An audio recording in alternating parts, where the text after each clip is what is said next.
There's a new name for Toyota in Lanarkshire. From one of the UK's biggest names in motor retail. Macklin Motors Toyota opens this October in Hamilton. We're bringing you everything Toyota backed by first-class service. So come and view the stunning new Toyota range, all with up to 10 years warranty. Including the Aygo Cross and the new Yaris Cross compact SUV. See our great choice of approved used Toyotas. Our formidable range of commercial vehicles, including the Hilux. Get expert servicing from our manufacturer-trained technicians. And specialist advice from our Motability team. Macklin Motors Toyota opens Monday, October the 17th. At Whistlebury Road, Hamilton. The Go Radio Football Show with MacklinMotors.com. Your local friendly experts for new and used cars. Let's go! Welcome to the Go Radio Football Show with Macklin Motors Euro Nights here at Radisson Red in Glasgow in association with Steen. And my goodness, the next 26, 27 hours are going to be massive. Tonight, Celtic at home to RB Leipzig. 60,000 Celtic fans tonight in that famous ground in the East End of Glasgow. And can they urge Celtic on to get through to a pole position to be in the Champions League in the next stages? Well, with me is a Celtic legend, John Hartson, who was with us last week. John, great to see you back here this evening. Looking forward to tonight. Absolutely. We've got a great crowd of people here as well in Radisson Red. And Mark, this is a massive game tonight. You can tell. How are you feeling for it? Yeah, feeling confident for Celtic, but I think I'm going to do it tonight. Excellent. He's taller in real life than he sounds on the radio, isn't he? It's Mark Guidi. And John, a giant of football. Tomorrow night, we've got Rangers against Liverpool, just a mile away from where we are. But tonight, your heart will be at Celtic Park. Can they do it? That's what everyone here wants to know. Will Celtic win tonight? Yes, I think the quicker they can get last week's performance out of their system, I mean more so the defeat, the 3-1 defeat. They bounced back at the weekend again to beat St Johnstone, left it late, but showed great character. The answer to your question is yes, they can do it tonight, so they're missing a few players. But this is where Celtic want to be. You know, we want to be back in the Champions League. We knew every game in the Champions League would be very, very difficult.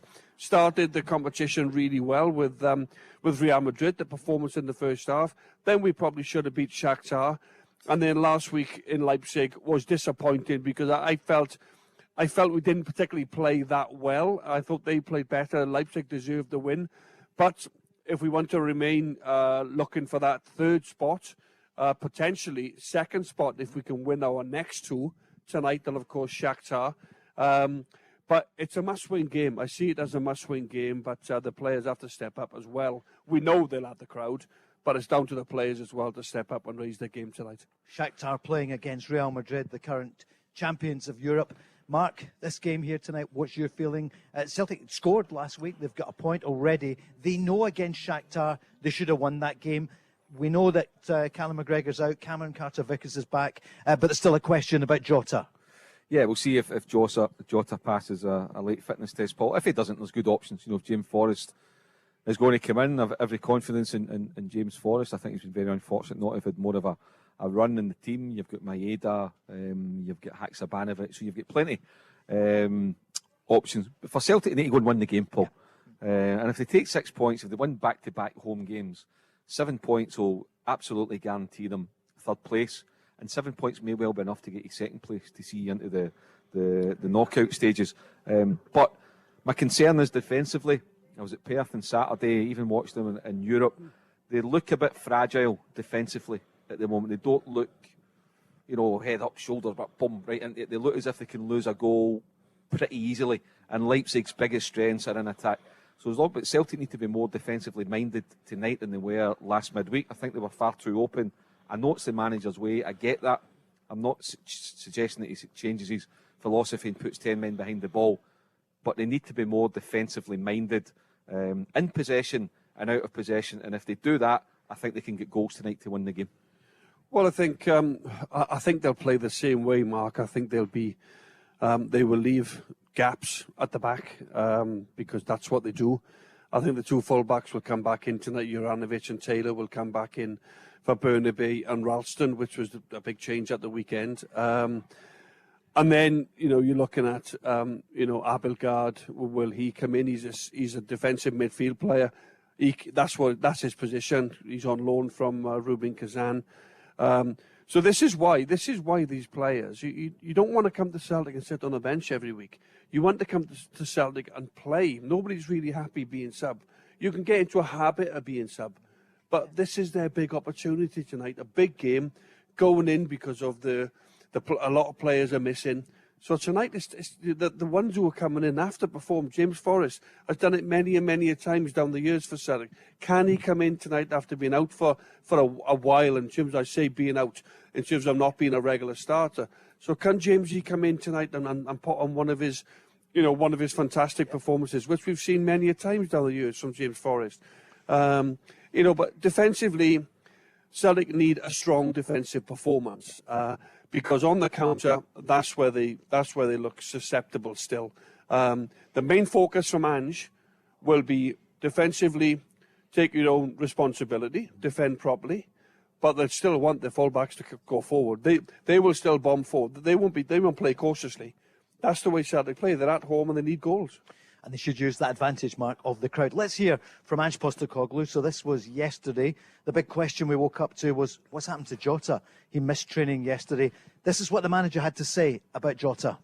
Yeah, like I said, he pulled up sore on the weekend, and we just have to sort of assess it.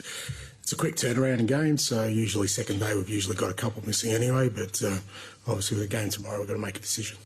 Mark, he's still got to make the decision. He said, I think it's up to the player. Unless he is 100% fit, he won't play. What do you think? It sounds by that as if he won't play, or he certainly won't start. That's what it sounds like to me. You usually get a decent hint from the manager when he speaks about it. It was the same a couple of weeks ago with Carter Vickers. He tends to give you a clue in his answer. So that would suggest to me that Jota is not going to start the game tonight, which, yeah, you probably want him in there, but I don't think it's a massive blow to Celtic. I just think collectively they need to be better, Paul. And even though they won the game on Saturday at Perth, and credit to them for the last-minute winner, but the passing was sloppy. They're not as good as they were 4 or 5 weeks ago. Even though they set the bar really, really high then, they need to try and find that level again, because they're just not quite on it. And if you're not quite on it, you're not going to win games at Champions League level. This is the Go Radio Football Show with Macklin Motors, and we're here in the Radisson Red with Steen. The podcast will be on later. I wonder what Big John will be talking about along with Mark afterwards. Look at the buzz there was, 5 weeks ago when Real Madrid were in town and Celtic lost 3-0, but played so well and could have scored and should have scored. They could have been a couple up. John, it's recapturing that for tonight, isn't it? Because Leipzig are not Real Madrid. I know they've improved in recent weeks. Celtic maybe not quite as good as they were, but the Celtic way, they never stop. Tonight, I wonder what the mindset is that the manager, who has done so well with this group, will be saying to them tonight. Well, look, the players have to take on a responsibility themselves. The manager can only say so much. The manager can only put them into a style, work on the tactics, work on the formation, how they play on the training ground. But as an individual tonight, you have to step up. You have to be in control of your own performance. You have to be cool. You have to be calm in certain situations. Celtic have been very wasteful in front of goal in the Champions League more than any other. Absolutely not of late, by the way. You look at St Mirren and you look at the weekend. St Johnstone scored last minute. Giving up opportunities all the time, Mark, and ultimately that'll cost you. If you are not taking your opportunities, the opposition will get chances, and particularly at this level, you'll get punished. You'll get punished.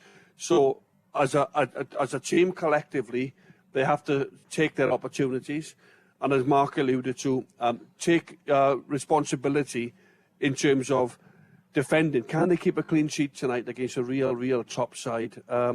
They will take opportunities. They will play on the front foot. They will push forward. So that will mean there will be gaps. There will be gaps for Leipzig to exploit. Because they didn't look as good defensively as they were in attack, Leipzig. No, there was opportunities again last week to score against Leipzig, I thought. The Jota chance where, it was defended really well. There was other opportunities to score in the game. We scored a really, really good goal. Yeah. Jota, where Kyogo made a really nice weighted pass to him. But for me, individually, Celtic have to be a really, a performance tonight that they take on board the opportunity they have. There's no point grizzling about there's injuries or this, that and the other. this is the Champions League. You know, this is where you want to be at. And we knew these games would be difficult, but we'll have to see how we go again tonight. We'll give you the team news as soon as we get it, which probably will be about 6:45. What do we reckon here in the Radisson Red? Do you think Celtic are going to win? Can you give us a show of hands? We'll check who's going to win. Yeah, it's 100%. We've got a couple of dozen people here. 20 out of 20. Wow, fantastic! I'm just seeing some of the names there. Joe and Kevin definitely saying yes. We're going to speak to our guests here for the programme tonight. Are you excited for it, John? I am. Yeah, I'm always excited, Paul. Especially, as I said, I keep repeating myself. On you go. This is the biggest club competition in the world. We've been out of it for a number of years. It's great to see Celtic and Rangers, back in the biggest, as I said, the Holy Grail, which is the Champions League. And you are going to get defeats, but I think Celtic last week weren't quite as good as what they were in the first two games, even though we drew in Shakhtar and we got beat to Real Madrid. But tonight we're at home. We've got our supporters, but also collectively, I want to see a real good performance tonight, like we saw against Real Madrid. Will Jens come back from illness and partner CCV? That was big news, wasn't it, Mark, at the weekend, that Cameron Carter-Vickers is back and he had the armband. Yeah, he captained the team. We knew it would be him or Joe Hart, and he got a decent 90 minutes under his belt. It was good to get that shift in at Perth on Saturday. Stephen Welsh partnered him that afternoon. I do expect Greg Taylor, as John says, to come back in. That said, I really thought Bernabei looked the part. I did as well. There's not a lot to him height-wise, but I tell you, he's a strong, wee character. He's absolutely solid. Did well for up the and goal. down the part he did. He can take a tackle as well. He was taking one or two hits. So, yeah, I certainly like to look at him, and just on the evidence that 90 minutes, you can see why they paid £3.5 million for him. But I would expect Taylor to get the nod for that. And Callum McGregor, obviously the captain's not there. He's not going to be there for a number of weeks. He has big shoes to fill, but I think Hatate, given that bit more responsibility, they get taken off on Saturday, I think just purely with this game in mind, Paul. And Hatate has all the attributes to fill that role. Erling Haaland he's not dropped, he's on the bench. I see Man City playing in Copenhagen. It's just gone off there, but you'll miss nothing tonight. The game will be on here 6 till 8. In fact, it's right in front of me there. No wonder I wear the specs. Thank you, Chris, for that. It's Copenhagen 0, Manchester City 0. They've made 5 changes, Foden and others on the bench. For Celtic, they're missing the captain, Callum McGregor. I wonder who's going to be up front for Celtic and what you'd like to see. Giakoumakis, that was a striker's goal, wasn't it? Great move. James McCarthy, that was noted. You mentioned players who don't want to be on the bench. My goodness, you could tell. He's fed up on the bench. That's right. And you should be fed up on the bench. You join a club like Celtic, you want to play. You want to play. You don't get used to being in the habit of sitting on the bench and being second best. How were you? Not that it happened too often, but how were you? Come on, share it with people here. If Martin put you on the bench, Martin O'Neill, who Mark was with yesterday, and Ali McCoy, name dropping John Hartson today, what was it like? Did you ever give the manager a wee bit of stick? I hated being sub. I didn't mind going off because I normally got a couple of goals before I got dragged off anyway. But I actually, when I first arrived at the club, I had to be a bit patient, Paul, because I had Henrik and I had Chris, who scored 66 goals between them in the year that I arrived. Now, I have to remind Chris that Henrik got 53 and Chris got 13 that particular year. But as a partnership, they were fantastic. So I had to be a little bit patient. But when I got in, I never came out. I wanted to be a part of it. I wanted to play. I wanted to be a part of the wins. I wanted to be a part of the losses. I never felt as if I was contributing if I was sub. I know you say the subs have got to be ready, and when you go on, you've got to know where you've got to be for set pieces and everything else. And it's a group, it's a collectivity thing. But as an individual, personally, I hated not starting. I really, really did. And I had to accept it because it was part of what you have to do sometimes. James Forrest won't be happy sitting on the bench. But I just think some of these players, you can get used to being a sub and just being a bit part player. Don't be happy with that. Don't be happy with being a bit part player. Make sure you're doing enough, and when you get your opportunities, you take it. You give the manager a real problem, a headache. Just as if you say you cannot afford to leave me out. You cannot afford to leave me out. Bernabei's given the manager a headache by his performance at the weekend against St Johnstone. But in all fairness, like Mark said, I think he'll go with Taylor, because Taylor's been more a bit tried and tested. Yeah. He's been one of Celtic's best players in the last 7 or 8 months. So that's why I think Taylor comes back in. But Bernabei, has give the manager some food for thought, if you know what I mean. I think, just to go back to your point you made a minute or so ago there, Paul, about James McCarthy. He's not happy in the bench. He's not one of these boys or a professional footballer or a human being that's happy sitting picking up his money, or nobody in the squad or sitting in the stand. He's frustrated, and by the way, I don't think it would be a popular. I don't think many people would agree with me on this, but I would go with James McCarthy tonight. He's the one guy who will give you that absolute tactical discipline that you need when you're playing against a team that's going to counter-attack you. He will give you that base where he's not a glory hunter. He's happy to sit and do a job and protect his defence. He's also very, very experienced. He knows the game. He played well when he came on against Leipzig, but he played better than Abelgard did. He showed more, and he came on again at the weekend. So I don't know if he's going to start tonight, but if he does, one or two Celtic fans might raise their eyebrows. But for me, that would be the right choice. James McCarthy in beside Hatate and O'Reilly in front of him. John, what would you say on that? Option. Yeah. He's an option, and as Mark said, I don't think James is happy being sub every week. He wants to start games. He'd probably feel this is his opportunity with McGregor in that sort of hold-in role, but we know McGregor's a bit special. He can go forward. But I actually think Abelgard maybe will play simply because that's what he's played over 100 games with Ruben Kazan. His natural position is that defensive holder, midfielder. So he will naturally sit. He'll have the discipline. He's been capped by his country, Denmark. They know Mugs. They're a good international team. So quite a bit of experience. Not to say that James McCarthy hasn't, but I think, listen, we're going to find out in about an hour anyway, the team. But maybe Abelgard, just because naturally, I know James can sit there as well, but I feel Abelgard over James McCarthy if it came to it tonight.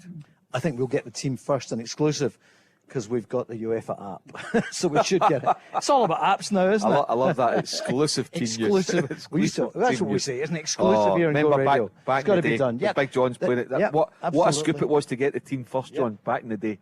Back in the day, so-and-so's playing. You weren't on the bench, don't worry.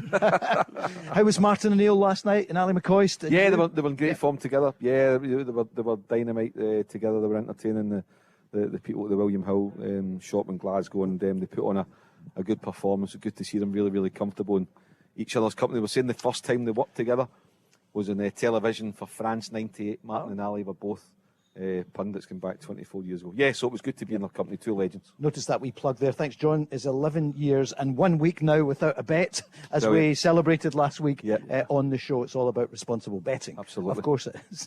No, I know. Sorry. Listen, we're in great form here tonight. It is warming up. You okay? Been looked after here? I'm sure you are at the Radisson Red. We're going to speak to you after this. The Go Radio Football Show with MacklinMotors.com. Your local friendly experts for new and used cars. Let's go! This is the Go Radio Football Show with Macklin Motors. It's a special Euro night here at the Radisson Red in association with Steen, because coming up at 8 tonight, it's Celtic, the champions of Scotland, against RB Leipzig, mid-table in the Bundesliga.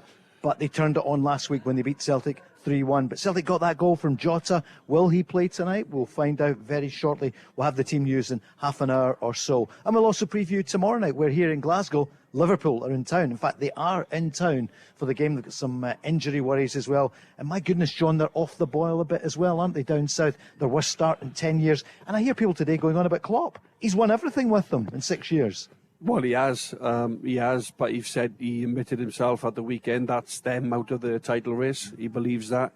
I think they'll come again, Liverpool. They always do. They got great players. You can talk about Mane leaving, and did they sell the wrong player? Salah's been pretty quiet, and I think they'll come again. They got really good players. So for me, it's a little bit of a blip, really, for Liverpool. I feel they're still finishing the top four. I think they will as well. There was an interesting stat today about Klopp. At Mainz, his first German club, he managed there for 7 years and 3 months. Right. At Dortmund, he was exactly 7 years. And now, this month, he's exactly 7 years at Liverpool. Of course, it was October, wasn't it? There's a pattern, but listen, it'll be up to him. He'll never be sacked there. It's up to him if he feels that he's tired or that he can't take them on again. But remember, he rebuilt the team. Sure. About 4 years ago, he knew where they had to rebuild a goalkeeper, a centre half, etc., etc. So, But could this be good news for Rangers tomorrow? Will it have an effect on it? Or is he going to say, Champions League, the title is gone, Champions League, because they just missed out, 4 or 5 months ago? that will be their focus, Paul. They get 9 points, and that's them through it. Look, and even though Liverpool are off form, with the greatest respect, we could see it last week. They're miles ahead of Rangers. There's next to no evidence, unfortunately, to suggest that Rangers are going to do anything tomorrow night. That's not to say that they can't. With 50,000 of their own supporters, there's every chance that they can go and pull off a shock. I think winning the game's way beyond them, but putting in a fighting performance and nicking a point, I think they could do that. Let's get back to Celtic tonight, just an hour and a half away from kick-off. And two of our guests here are Kevin, who's joining us, and his dad Joe from Coatbridge in Lanarkshire. Hi guys, good evening. Hi, how you doing? Good. I see, Kevin, you've got the fancy headset on here, so you're in the deer seats here. How are you feeling about this game? I'm feeling confident. I think we've got a good chance of beating them at home because it's Celtic Park and the atmosphere. For what I've seen of Leipzig this season, like you said, mid to win the Bundesliga, they're not the greatest, so hopefully I can beat them. Although, in Kunku, I mean, how good was he? Incredible. Yeah.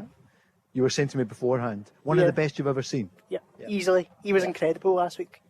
And Silva as well was voted to Player of the Week, by the Champions League organisers, by UEFA. Who's your favourite Celtic player? Got to go Kyogo. Got to go Kyogo. You don't have to. Giakoumakis is chasing them these days for the goals. Giakoumakis is a better all-round striker, but Kyogo's pace is just incredible. He's rapid. I think Kevin makes a good point. I think they're told different options, Kevin, aren't they? I think Giakoumakis seldomly will run in behind and stretch the opposition. I think Kyogo, that's his natural game.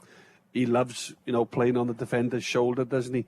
And that's another. We're not going to get the team for about another half an hour, 40 minutes. I listened to Mark Wilson today speaking, and he thinks that Ange will go with Kyogo tonight. I think Giakoumakis will be extremely disappointed. I know he'll accept it because he scored the winner, centre forward, right place, right time at the weekend. What good centre forwards do, they get them last minute goals. But again, it's a night where Celtic need to be on the front foot, and does he see Kyogo coming back into the team tonight? Personally, I think Giakoumakis starts again. Yeah. But again, we don't know the team. It could be Ange could quite fancy putting Kyogo straight back in. Yeah, could they play both? Play Kyogo wide? I know he only did it, I think, at Ibrox. Remember a month ago, and it didn't work. I don't think he will. I think he's very not stubborn in a good way.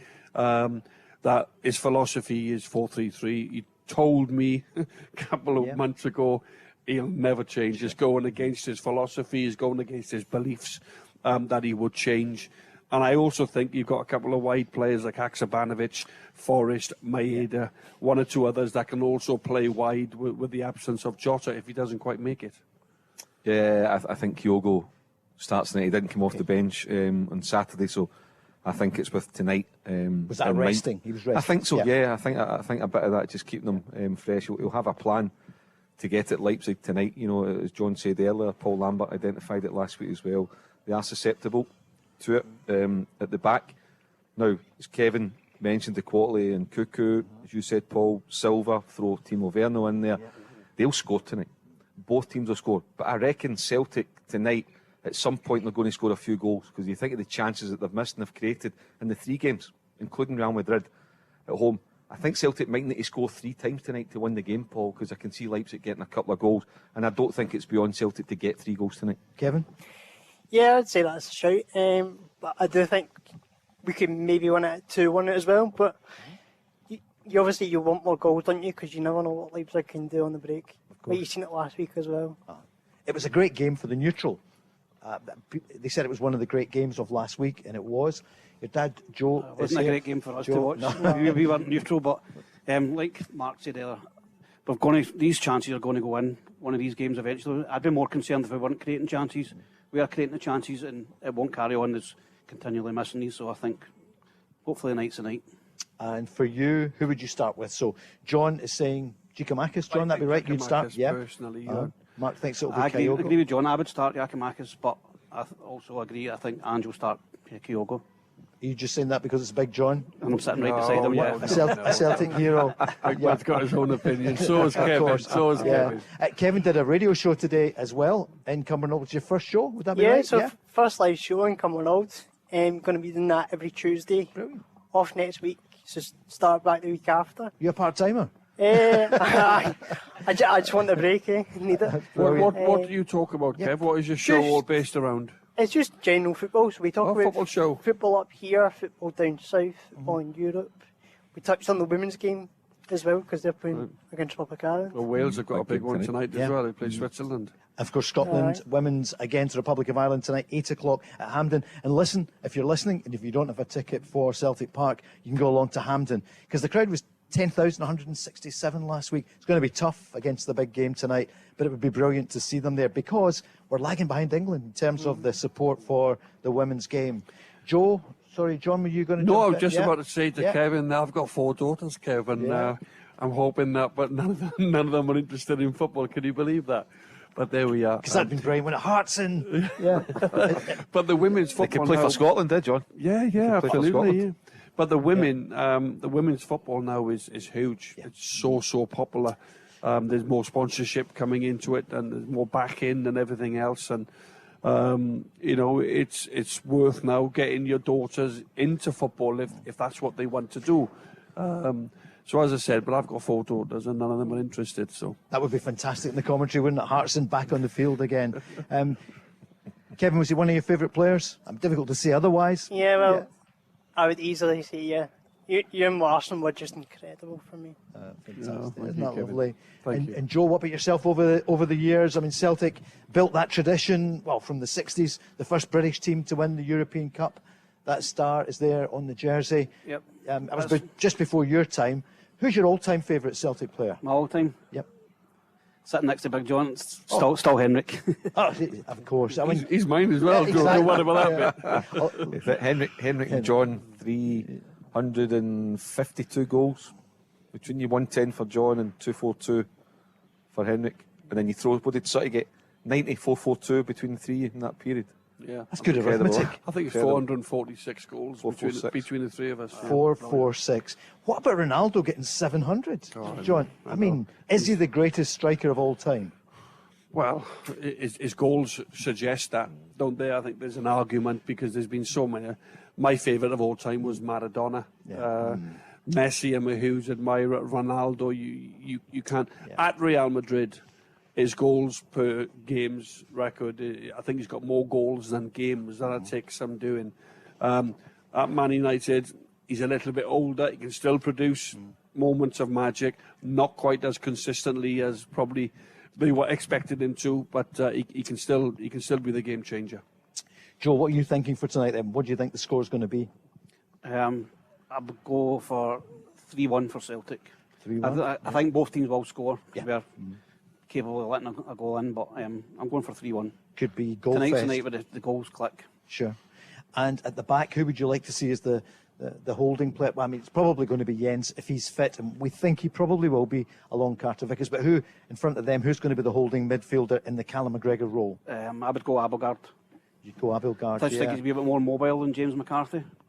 I've just not seen enough of him to know that. But yeah, the word has been Abelgard and, of course, all his experience. Let's hear what the manager was saying yesterday about Matt O'Reilly, who played a different role at the weekend. Here's Ange Postecoglou. Yeah, he's an option there for sure. I thought he did well on the weekend. We've obviously got 2 or 3 options we can play there. So again, it's more about just seeing how the guys pull up. Like our session today was fairly light. I'll have a think about it overnight, but we've got 2 or 3 options. But I thought on the weekend, Matt and Arao and Haksabanovic, looked good as a threesome. But as I said, we've got some other options too. Still got options. We'll find out very soon who it's going to be. I see the manager was saying that there's so many games, and he supported what Jurgen Klopp's been saying since last season, really, that at the top level, we're putting players through too many games. John, would you agree with that or disagree? Well, if that's Ange's opinion, then obviously you have to respect his opinion. He's got the squad. He's looking at the injuries, and particularly last season, Celtic picked up a load of injuries, didn't they? In particular, hamstrings. I think there was 4 or 5 Celtic players out at one stage with the same type of injury. But what I would say as well is, they wouldn't be doing an awful lot of training now, I wouldn't imagine. He said they get none after. It would just be games, rest, meetings, video sessions, these type of things. So they're trying to save the minutes the players play on the pitch. John, he's always got a surprise, hasn't he? And you've got first look at the Celtic team. John Hartson's got it first. Hart and Taylor and Jens is in. Yeah, no Kyogo. Kyogo's in, Haksabanovic is in, Abada plays, O'Reilly, Maeda, Hatate and Juranovic. Yeah. And Mark will give us how they're going to line up, so that's it, breaking news. Yeah, it's a 4-3-3, and as the manager said, the 3 that he liked in the centre of midfield get the nod again. It's Joe Hart in goals, at the back it's Juranovic, Cameron Carter-Vickers, Jens and Taylor. The midfield 3, Hatate, O'Reilly and Haksabanovic, and up front it's Abada, Kyogo and Maeda. That is the starting 11 tonight for Celtic. So no Jota, but Jens back in the team.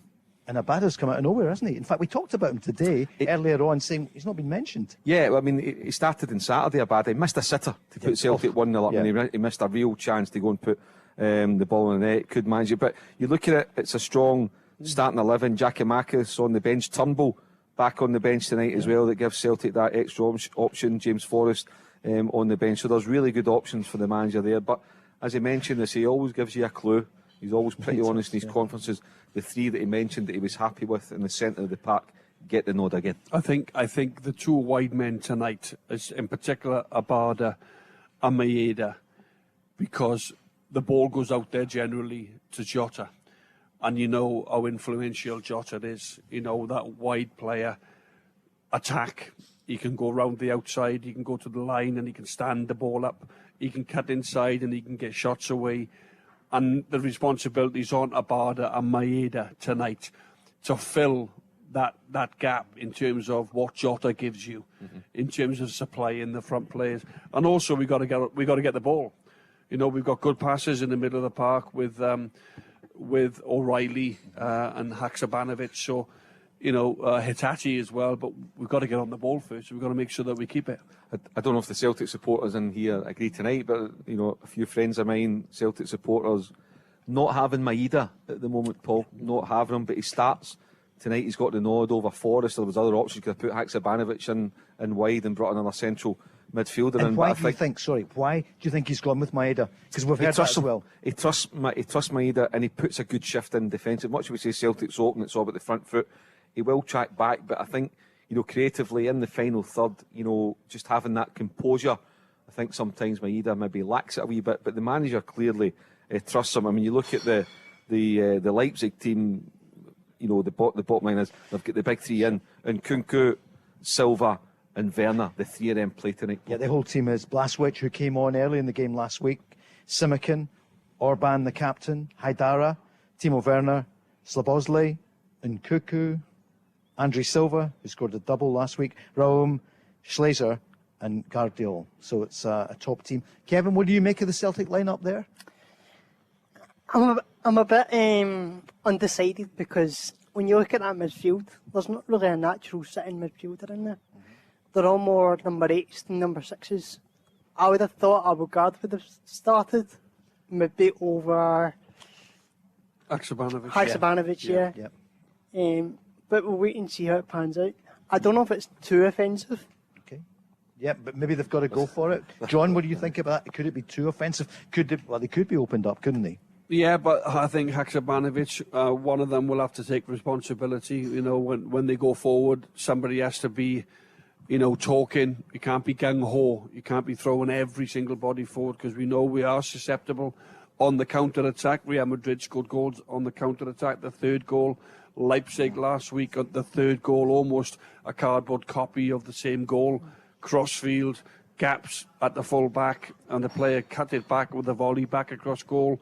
Oncoming midfield player scores the goal. So I think Haksabanovic will probably, well, it could be O'Reilly. O'Reilly could be disciplined, but then you lose his guile in the forward areas. But it'll be one of them 3. You can take your pick, really. I would have thought it wouldn't be Hatate. Hatate's role is going forward and getting off the front players.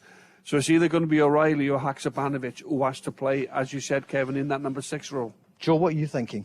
now that we've given you the Celtic Yeah, team? I think Kevin's right. I'm a wee bit scared we might be too offensive.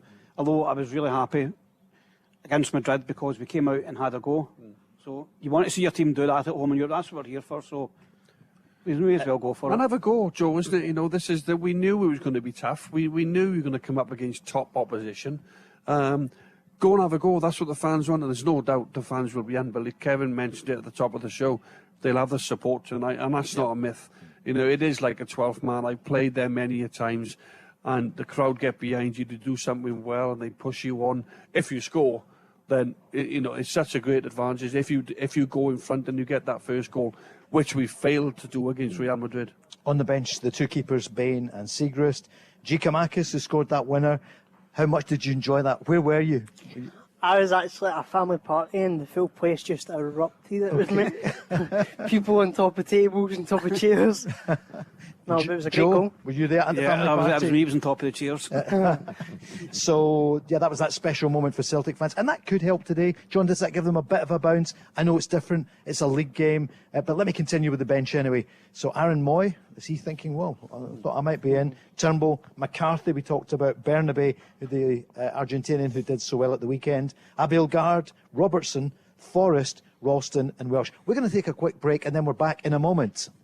The Go Radio Football Show with MacklinMotors.com. Your local friendly experts for new and used cars. Let's go!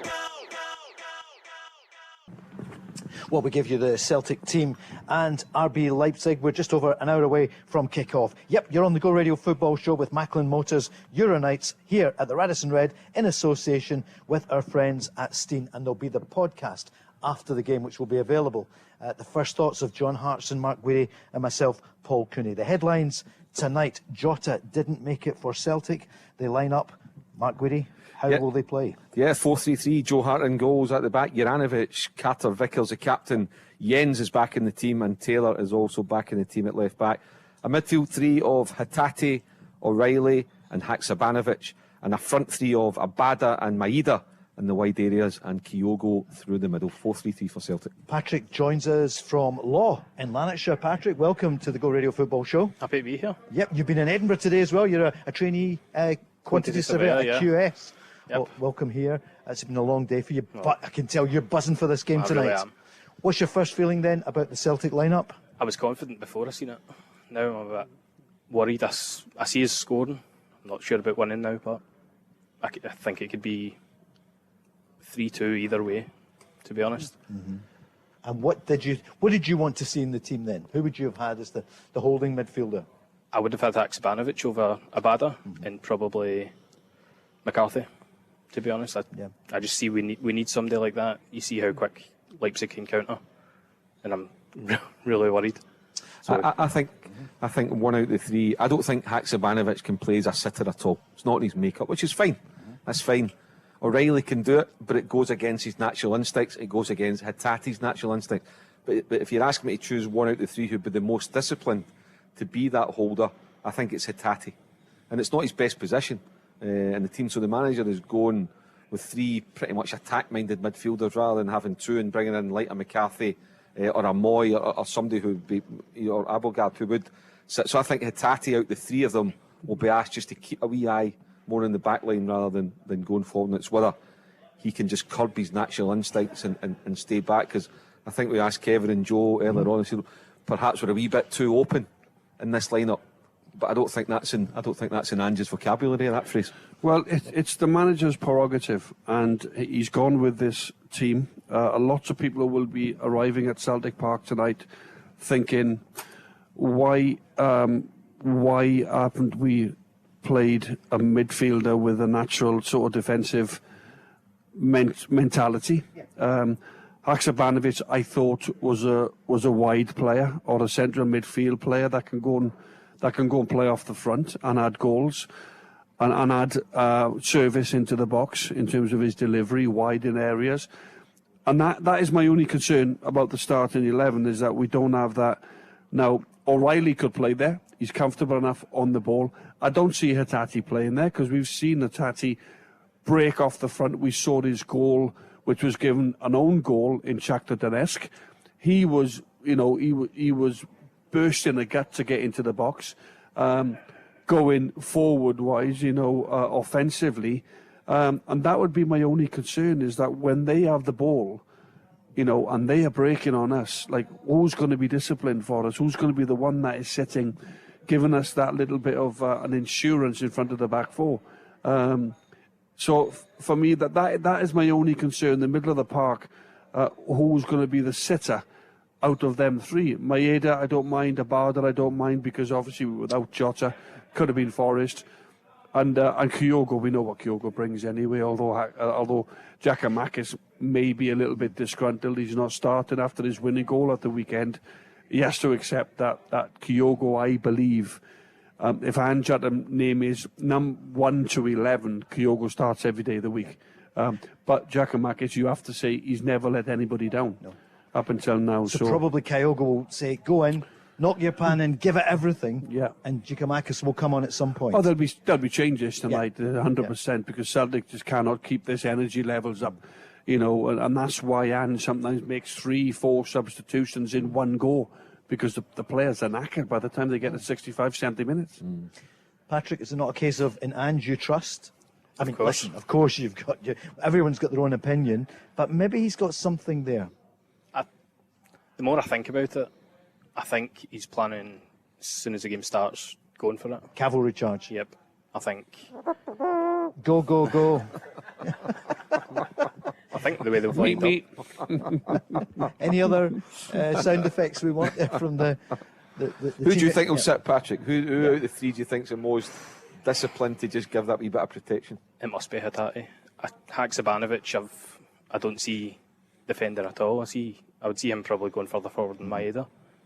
Mark, do you agree? I've seen him Sorry, play. is that what you think? I think it's definitely Hatate or O'Reilly. Normally in a normal setup when McGregor plays, O'Reilly is the one that when you're pressing, when the opposition have the ball at the back, they're taking a shot by kick, that O'Reilly is the one that's always closest to Kyogo or Giakoumakis over the centre forward. Yeah. He's the one who presses to close down the gaps.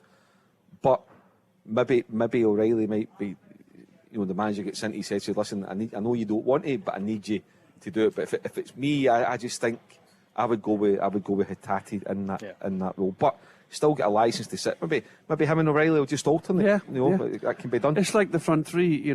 Sometimes at stages tonight, Abada will play on the left, and Maeda will play on the right. They'll have licence to switch, and they'll do that to confuse, or they might get a little bit of joy against the opposition full back. So you might be right, Mark. They might fluctuate in terms of the middle three. You might just Hatate might just find himself there in the deepest one, and then it means O'Reilly and Haksabanovic can go and help and give Kyogo that little bit more support.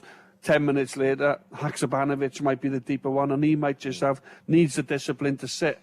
They need discipline tonight, and they need to be talking all the time in terms of can't just all bomb forward, because we saw last week how destructive Leipzig were on the counter. And they can't play everything back to the keeper as they did for a period when they had equalised last week. And Joe Hart, he did make that mistake, but my goodness, did he make up for it against St Johnstone? Terrific save from Stevie May. I'm trying to get it out of you, but maybe we'll see tonight. Yeah, we'll see. But what do you feel about Joe Hart? World-class keeper. Made a mistake. I don't really blame him. I blame the way Celtic play. It just happened to come up short that time. Do you like the way Celtic play, Patrick? Yeah. You like this front foot, high press, forward, outscore the opposition. That's exciting. A little bit sort of nervy defensively. Can't really trust the defence to keep a clean sheet at this type of highest level. But so you're okay with that? I'm happy. I'm glad to see Celtic go for it. I remember seasons ago when we would get drawn against Barca or PSG, and it would be a case of 7-0, 8-0 at home. I don't see that with an Ange team. I think most of the fans are pretty much on board with the way that... Yeah. Listen, we clawed the league back last season. We're in the Champions League.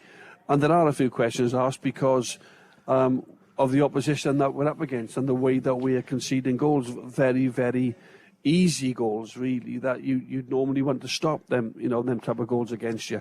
But I think generally, I think the fans like the way that Ange sets up. I think if Celtic don't win tonight, you'll hear a few grumbles. Really? From the support. Because, listen, let's be honest, they should win tonight. Yeah. This is the kind of game that Celtic should be winning. This isn't Real Madrid. And I know Leipzig are talented and they've got a terrific front three.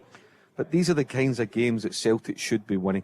They've got to be, and if they don't, I'm not saying questions will be asked of the manager. I don't mean it that way. But I think your supporters will start to say, right, wait a minute here. What are we doing wrong? Why are we not beating teams like Leipzig at home in front of 60,000 of our own supporters? Why are we not doing that? What are we not doing right? Get away with it away from home. Yeah. No beating Leipzig, no, okay, get it. But is he at home in your own patch? Because tonight, massive game. Win tonight, you're one step away possibly from the last 16 if you win your next home game. It sets it up. It's a trigger for everything, winning tonight. And if they don't win tonight, there will be grumbles. And the whole standing of the club as well, in this modern era. Of course. Back in the Champions League, and if they get into the next stages, that would be a wonderful signal for the Scottish champions to go further. Paul, it would be great if Celtic into the last 16, but even getting into Europa League, I think it's absolutely acceptable. Celtic finish stuff. Keeps them in Europe, and probably Europa League's at their level, but with the greatest of respect. But finishing bottom, it's not acceptable. That's not good enough in this group. Because they were thumped by Shakhtar just, 4 weeks ago? It's not that long ago, John, or am I, that Leipzig were thrashed by Shakhtar and Celtic. Incredible to think where that result came from. Obviously, Leipzig at the time, I think they were changing manager or something. Sure. Strange game football, isn't it? It's incredibly strange. But what would be disappointed is that Celtic won't get beat tonight after a really positive opening 2 games where they almost put themselves in a position. They played so well. Should have probably got a draw against Real Madrid. Yeah. Might even have gone in front in the first half with the opportunities they had. And then to lose pretty tamely last week away in Leipzig, if it happens again tonight, that would be disappointing over the piece of the Champions League because we started so well in the opening 2 games. Patrick, what's been your favourite times as a Celtic fan from Law? Well, doesn't matter where you come from, but sorry, I was giving you a moment to think about it. I've had a good couple of years. Obviously a town that's very much favoured in the other side of Glasgow, but sure. But and the 9 in a row was a great run for you up until the COVID year. But who's been your all-time favourite Celtic player? I must admit I was a bit late getting into football, so never really seen much of yourself, John, or Henrik. But I must admit, Larsson. Can't say anything. The King of Kings. Exactly. Yeah. Great choice. Yeah. I said to John this time last year, Kyogo's looking good. Could he one day be a Larsson? And he chased me out the studio. I nearly dropped my mic. Honestly, he did. On my head. Big John Hartson, isn't it? How good is it to see the big fella? Oh, it's amazing. Thanks, great. Patrick. So, good to see you as well, mate. Mark, in an hour's time, the talking's going to be over. And it's going to be a massive game. But they're 90 minutes away from putting themselves in a position to come at least third and maybe second. It's, as I say, it's a trigger point, halfway stage. Yep. I've got 1 point from 3, but they can finish with at least 7 out of 9, and that's certainly got a 7 out of 18. Has certainly got to be the aim. And you're talking about it, just the Champions League music, everything. I mean, Big John's been lucky enough to sample that in person. He's been part of the media. Watched it as a Scottish football fan. That when that music comes on, I don't think there's anything to beat it. No, we're buzzing here. Patrick, scoreline. What do you reckon? 3-2. 3-2 for Celtic. OK, that's it for the moment. The news is next, and then we're back live in a moment. The Go Radio Football Show with MacklinMotors.com. Your local friendly experts for new and used cars. Let's go! There's a new name for Toyota in Lanarkshire. From one of the UK's biggest names in motor retail. Macklin Motors Toyota opens this October in Hamilton. We're bringing you everything Toyota backed by first-class service. So come and view the stunning new Toyota range, all with up to 10 years warranty. Including the Igo Cross and the new Yaris Cross compact SUV. See our great choice of approved used Toyotas. Our formidable range of commercial vehicles, including the Hilux. Get expert servicing from our manufacturer-trained technicians. And specialist advice from our Motability team. Macklin Motors Toyota opens Monday, October the 17th. At Whistlebury Road, Hamilton. 55 minutes and counting. This is Paul Cooney with John Hartson and Mark Guidi for the Go Radio Football Show with Macklin Motors Euro Night special here at the Radisson Red on the banks of the Clyde in association with Steen. Great crowd in here tonight. Not quite the 60,000 who are just a few miles away. That stadium that John Hartson knows so well and scored so many games in. Some of them in Europe as well. Well, we gave you the Celtic lineup. You know the story. It's Joe Hart in goals. There's Juranovic, Cameron Carter-Vickers, the captain tonight. Moritz Jens is back after feeling unwell at the weekend. And Greg Taylor back in, although didn't Alexander Bernabe do well at the weekend. There's Hatate, O'Reilly and Haksabanovic.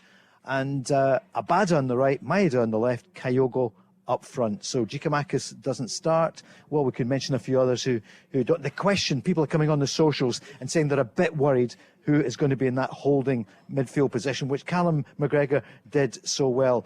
Would Aaron Moy feel a wee bit that, I know he wasn't fit last week, but we've not seen enough of him, I reckon, John? Yeah, well, I'm sure he's got the character that he wants to play. Obviously, Ange has brought him in for his experience and that particular position where he's performed really well there for his respective clubs over the years. Aaron Moy, remember watching him at Brighton. He could play a bit forward as well, though, at that particular time. But you know, he wanted to play in these big games, but you may well see him come on this evening. And as I said, it's Ange's prerogative. He had several different options. And the big key one for me is who will just play the deeper out of the three, O'Reilly, Hatate or Haksabanovic. And who do you think, John? I know you said he might rotate it. He might rotate it. He might just say, look, just the three of you are in there. You know, you've got freedom to go and join with the front. You've also got freedom to overlap like O'Reilly likes to do with the wide men, where he can play in and he overlaps. He makes that run on the outside. But somebody needs to be disciplined in the middle of the park to pick up the loose balls and to get the ball off the back four. Unless, I don't think Ange will go more direct tonight. Obviously, you've got three guys. None of them are over 5'7". You know, as your front three, Maeda, Abada, Kyogo. So going a bit more direct is out of the question tonight. Mark Guidi? Yeah, is it? You know, they don't have a presence. A focal point. Up top, that's the way the manager goes. You know, he doesn't deviate for that. If his main options are available, he tends to stick with them. Kyogo, as we know, if you get the service, Kyogo, if his timing of his run is fine, if they can just get that ball, if the Celtic can show composure in the wide areas, 30 yards out, just to slip wee balls through, then let's not forget, Leipzig's strength is not defending. Leipzig's strength is in the front three. So if Celtic are on it tonight, Celtic have got that composure, got their timing right, if they're clinical, Celtic will get chances. There's no doubt about that, Paul. And they've got it in them to go and score 3 or 4 goals tonight, but they need to take their chances. Marco Rose has made a big difference for them, hasn't he, since he took over from Tedesco? Yeah, he's made a big difference. They're winning games, they're scoring goals. They beat Celtic last week. They've put themselves right back in the hunt. They're on 3 points in the Champions League section. So, yeah, listen, it won't be easy for Celtic tonight. There's absolutely no doubt about it. But it is a winnable game. And if Celtic are talking about being a European force again, these are the kind of games you've got to win at Celtic Park, Paul. Darkness has fallen now that we're well into October. Floodlights are on already. You can almost see them from here. Tomorrow night we'll be getting ready for Rangers against Liverpool. Leipzig are in town, of course, for tonight, and the line-up with Blazwicz, who came on after, just 6 minutes or something last week. Simikin, Orban, the captain, Haidara, Werner, Slabozley, who's a terrific player, the one and only Nkunku, and no wonder they've got a release clause of tens of millions on him. Andre Silva, who scored the double last week, Raum, Schläger and Guardiol up front. So that's the lineup. Just touching on, is that Ryan is going to have a word with us? Ryan, good evening. Thanks for joining us. Where are you from? I'm from Lochwinnock. Lochwinnock, of course, in Renfrewshire. Yeah, not too far away. A great spot. Ryan, what are you thinking? What do you want to say to Mark Guidi and John Hartson and the Go Radio audience? What do I want to say? Should be a good game. Mm-hmm. What are your thoughts on the sort of attacking football? Do you think it's sustainable in the sort of European Champions League? Well, this is why I think he tends to bring on 3 or 4 substitutions, generally quite late in the game, because I think it's you use up an awful lot of energy, especially the way that Ange wants to play. I think it takes incredible fitness levels. it's also, it's also when you're pressing as a team, not just in ones and twos. There's a trigger, and then the first man goes, and then they follow up, and then that's when the team, the defenders are generally then on the halfway line. You all play in the opposition half. Is it sustainable? It proved to be sustainable last season, obviously, in terms of winning the title. In Europe, maybe some teams still pick you off, like we've been picked off several times this season already, on the counter. And as I said, that's why I think Ange tends to use the group more so than the 11 that starts. And by the time they get to 65, 70 minutes, you can clearly see that Celtic are struggling sort of with that type of intensity that they start with. They generally don't finish with the same type of intensity in Europe, because this is another level. The opposition teams will keep the ball. What do you think? I think there's a lack of, you'd be in a good position to comment, a lack of talent up front. I think the chances are created, certainly. I'm a big Kyogo fan myself, but they don't put them away. And I think that's what's missing. You make at least 3 or 4 or 5 chances a game, and we're only putting away, I think, 1-2 goals in Europe this season. When you say that a lack of talent, clinical instinct, finishing. Yeah, clinical. They need to be more clinical. Certainly. But why do you feel then they can do that domestically? They've scored 29 goals, I think, in the league this season. And then they play in Europe. Is it just maybe nerves? Is it just a lack of playing at the highest level? I'd say certainly there's an element of that. But I think how many chances do they make domestically is far more than they're getting given in Europe. Yeah. I guess, for example, as well, the Motherwell game at home, not finishing off the chances, which they were in August and early September. And you look at the games against, Dundee United, Kilmarnock, Rangers, and they're just not. The manager spoke about muscle fatigue. Is there something there just now they're looking at? Some of them look a little bit tired, or is that just because they're not seeing off the St Johnsons and Kilmarnock's? I think maybe a part of it. You think back to Tannadice and Rugby Park. Maybe just run about the Rangers game as well. Yeah. Celtic were playing 1 game a week. You think about it, there was no qualifiers, there was none of that pressure that they usually have during the months of July and August. So it was 1 game a week. So they were getting good training sessions in, they were fine. They've now gone on to 2 games a week. So maybe that's got something to do with it. And by the way, you can't produce the level of finishing that you had at Rugby Park and you had at Tannadice, or otherwise Man City would be winning 9-0 every week. But also, as well, Mark, we are sustainable to counter attacks, and defensively, we give some poor goals away in the Champions League, and it's almost like you can't expect your strikers. Yeah, we've been wasteful at times, but you can't score 3 and 4 goals every game to win a football match. Sometimes you've got to try and win the game 1-0. At this level, win 1-0 and defend for your life. Throw bodies in the way. Maybe get 2 in the last 10 minutes. There's just 2 blockers in front of the back 4. They didn't do it on Saturday, John. Really, conceding, conceding stoppage time against St Johnson.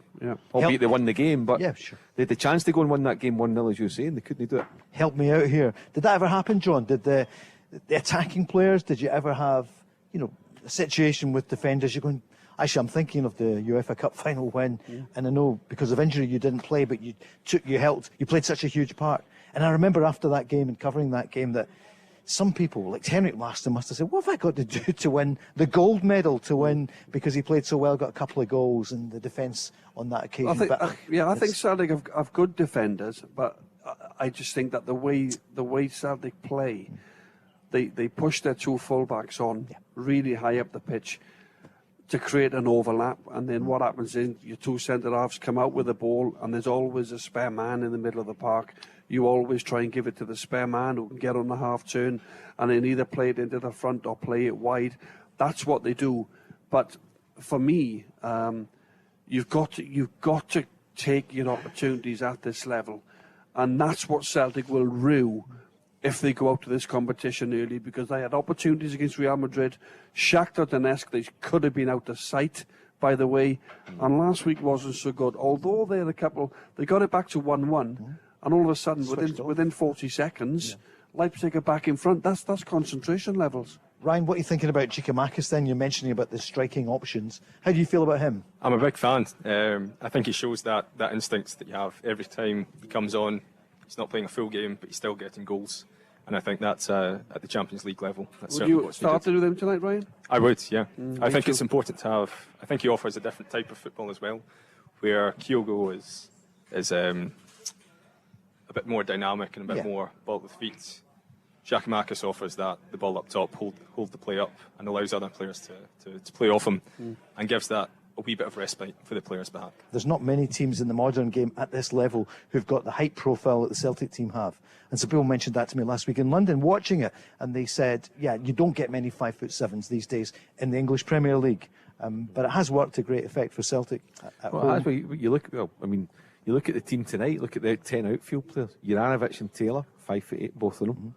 You look at Hatate, 5'8", 5'9", Haksabanovic, 5'8", 5'9", O'Reilly, 6'3", Maeda's 5'10", 5'9", 5'10", Abada, 5'8", 5'9", Kyogo, 5'7", 5'8". So there's, you've got two tall centre halves. You've got O'Reilly. Apart from that, there's not a great deal of height in the team. Giakoumakis, could his name be written over this tonight, Mark? He'll come off the bench tonight, and I wouldn't be surprised. I agree with most of the Celtic supporters in here tonight. I think this could be a bit of a ding-dong. I'd be absolutely astounded if both teams don't score. And listen, I want to see Celtic win the game. You want to see Scottish teams do it. I think they're due. In many ways, are kind of due a win, and that's why I think it could be a real ding-dong 3-2 Celtic. What do you reckon, Ryan? What's your scoreline tonight? I've got 3-1, Giakoumakis hat-trick. Right, yeah, just the hat-trick. If he starts. Yeah. If he starts. He's not 3-1. starting. We've got the team, Kyogo's starting. He's not starting, no. It's Kyogo. He's got Abada on the right, Maeda on the left. What do you feel about Maeda? Actually, we want to be positive here, because I think because Callum McGregor's out, we're realistic as well. But Celtic are 90 minutes away from putting themselves in position to stay in this Champions League and go further. I think Maeda,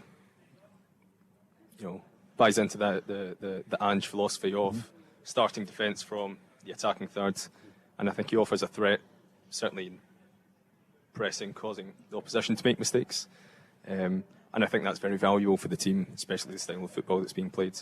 But I think again he lacks the clinical instinct that is needed in the Champions League, and so. But who replaces him is a different question. Exactly, that's one of the big questions tonight. The women's game is on as well. Scotland playing the Republic of Ireland, 8 o'clock. So that's, again, that's under 45 minutes away. Good luck to Scotland women. They did well against Austria the other night, and let's hope for a big crowd. It's tough when you're up against the Champions League, though, and we see the pictures there on BT Sport. There is Ange. It's the grey top tonight from him, not the black one, if anyone is interested. And there is Cameron Carter-Vickers. I know he's not as vocal as Callum McGregor, and Callum McGregor wasn't as vocal as Scott Brown. Every captain is different, but that's a massive boost that he's playing tonight, Mark. Yeah, he's the best defender at the club. If you're going to go and try and win games tonight, Paul, as I say, I don't think Celtic will keep a clean sheet, but they're going to have to defend. They're going to have to defend well at times. If you remember, we're praising Silva and Cuckoo and Werner, but Carter Vickers did they play against them last week, so he's back in the team, which hopefully will make a difference for Celtic. And Kunku is there. He's just come off the bus. Nobody tripped him up as he went in. So, and of course, we wouldn't want to see that. We are joking here. I see that actually Celtic and Rangers and another team were fined today by UEFA. Seems to keep happening. Constant. There's constant, Paul. Yeah. It's totally unfair. Yeah. The supporters need to do better. They're representing their club, and it's great to back your team, but I'm sure that at director level at Celtic Park and at Ibrox, they must be really, really angry and really disappointed with that element of the support that let them down time and time again and bring all these things. I mean, I've not talked about it, but maybe the Celtic over the past decade or so, about £500,000 probably? Must be, yep. And Rangers with a part of the ground, a section of the ground closed. That's right, isn't it? So when you think about it, it's not good enough. It's not good. And they're so good. Sure. They're so good, but there is room for improvement. I heard it in the news cycle today, and I thought the sports news, great, here they're talking about Celtic, talking about Rangers, Champions League. No, fines. That was the UEFA fines. But we're also talking about Rangers tomorrow night. This time tomorrow, we'll be preparing for the Rangers game. Still no word about who's going to be up front. Is it Cholak? Is it Morelos? Does he go with both tomorrow? And he says he knows they'll need an intensity for the game against Liverpool. They got a bit of criticism, John, from ex-Rangers players. I think quite rightly that I know it was Anfield, but maybe they held off a bit. They backed off a bit from Liverpool, didn't get in their faces. Yeah, because I think Liverpool started the game so well. Yeah. I think tomorrow night Alan McGregor was unbelievable at Anfield last week. I think they'll need him again to be in top form. Liverpool are playing at a different level in terms of, all right, they're having a difficult time at the minute, but it's never easy going to Anfield at the best of times. They've got a wonderful European record. Rangers were better when they went for it a little bit in the second half. I think Sakala come on and caused problems. And tomorrow night will be a different proposition for Liverpool because, similar to tonight at Ibrox, look at the result that Rangers, got last season in the Europa League. They beat all comers, didn't they, last season? So they need to look back at that and think they need a big result because I think if they lose tomorrow, they're rock bottom. That's 4 out of 4 they would have lost. Napoli, Ajax. What a strange result that was, by the way. Napoli winning 6-1 in Amsterdam. I didn't, because when you saw Ajax give Rangers a complete mauling, where it could have been 8 or 9. Remember, I think it was 4 or 5. Yeah, 4. Ajax absolutely. They just pinged it around that night.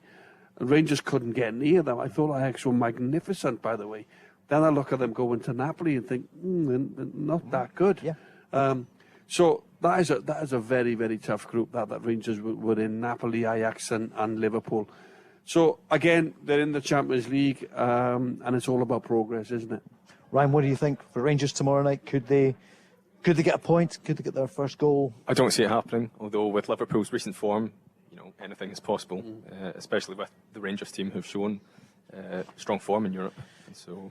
You've got the red braces on. Is that you're a Liverpool fan as well as Celtic? This is my work attire. But Ryan, again, your headline is you think 3-1 Celtic and the scorer, Georgios Giakoumakis. That's it. You think tonight? Thanks very much for joining us. Thank you for having me. Kickoff is approaching. We're back just after this. The Go Radio Football Show with MacklinMotors.com. Your local friendly experts for new and used cars. Let's go! This is the Go Radio Football Show with Macklin Motors.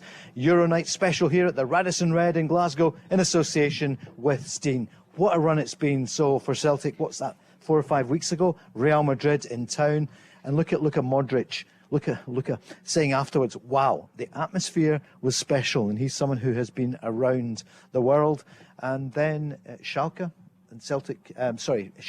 Celtic should have got more than the point tonight. They're here. I want to ask Pav, who's with us. Pav, thanks for joining us here. Hi, thank you. Thanks for having me. People coming from all over the world for the football. Well, maybe not. In Europe, they come here. Obviously, it's going to be busy tomorrow with Liverpool in town as well. Yep. And with the hydro here, it's absolutely been... I was at Kevin Bridges a few weeks ago, and actually we popped in here, first of all. It was absolutely buzzing. Yeah, it's a great vibe. It's a great venue as well for it. We've got some fantastic products on the menu, so yeah, it's a great place to work and it's a great place to come, especially if you're in this side of the city. So, yeah. It's terrific. Pav, you're a football fan as well. What are you feeling about tonight? Because everyone's saying this is going to be really, really tough. But Celtic did so well against Real Madrid. I know they lost 3-0. But what are you feeling? What's in your water for I've got tonight? a lot of confidence in the Celtic team as it is just now. Right. Obviously not having Jota on, I heard Jota's not playing tonight, so that's going to be a big hit for the team. However, I really have full faith in the team. I think they can pull through.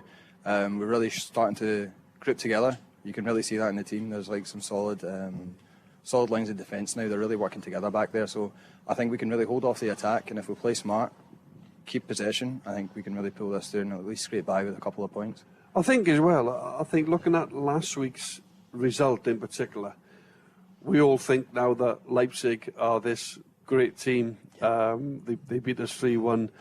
I would say not overly comfortable, but they deserve to win. I thought they were the better team on the night, I felt.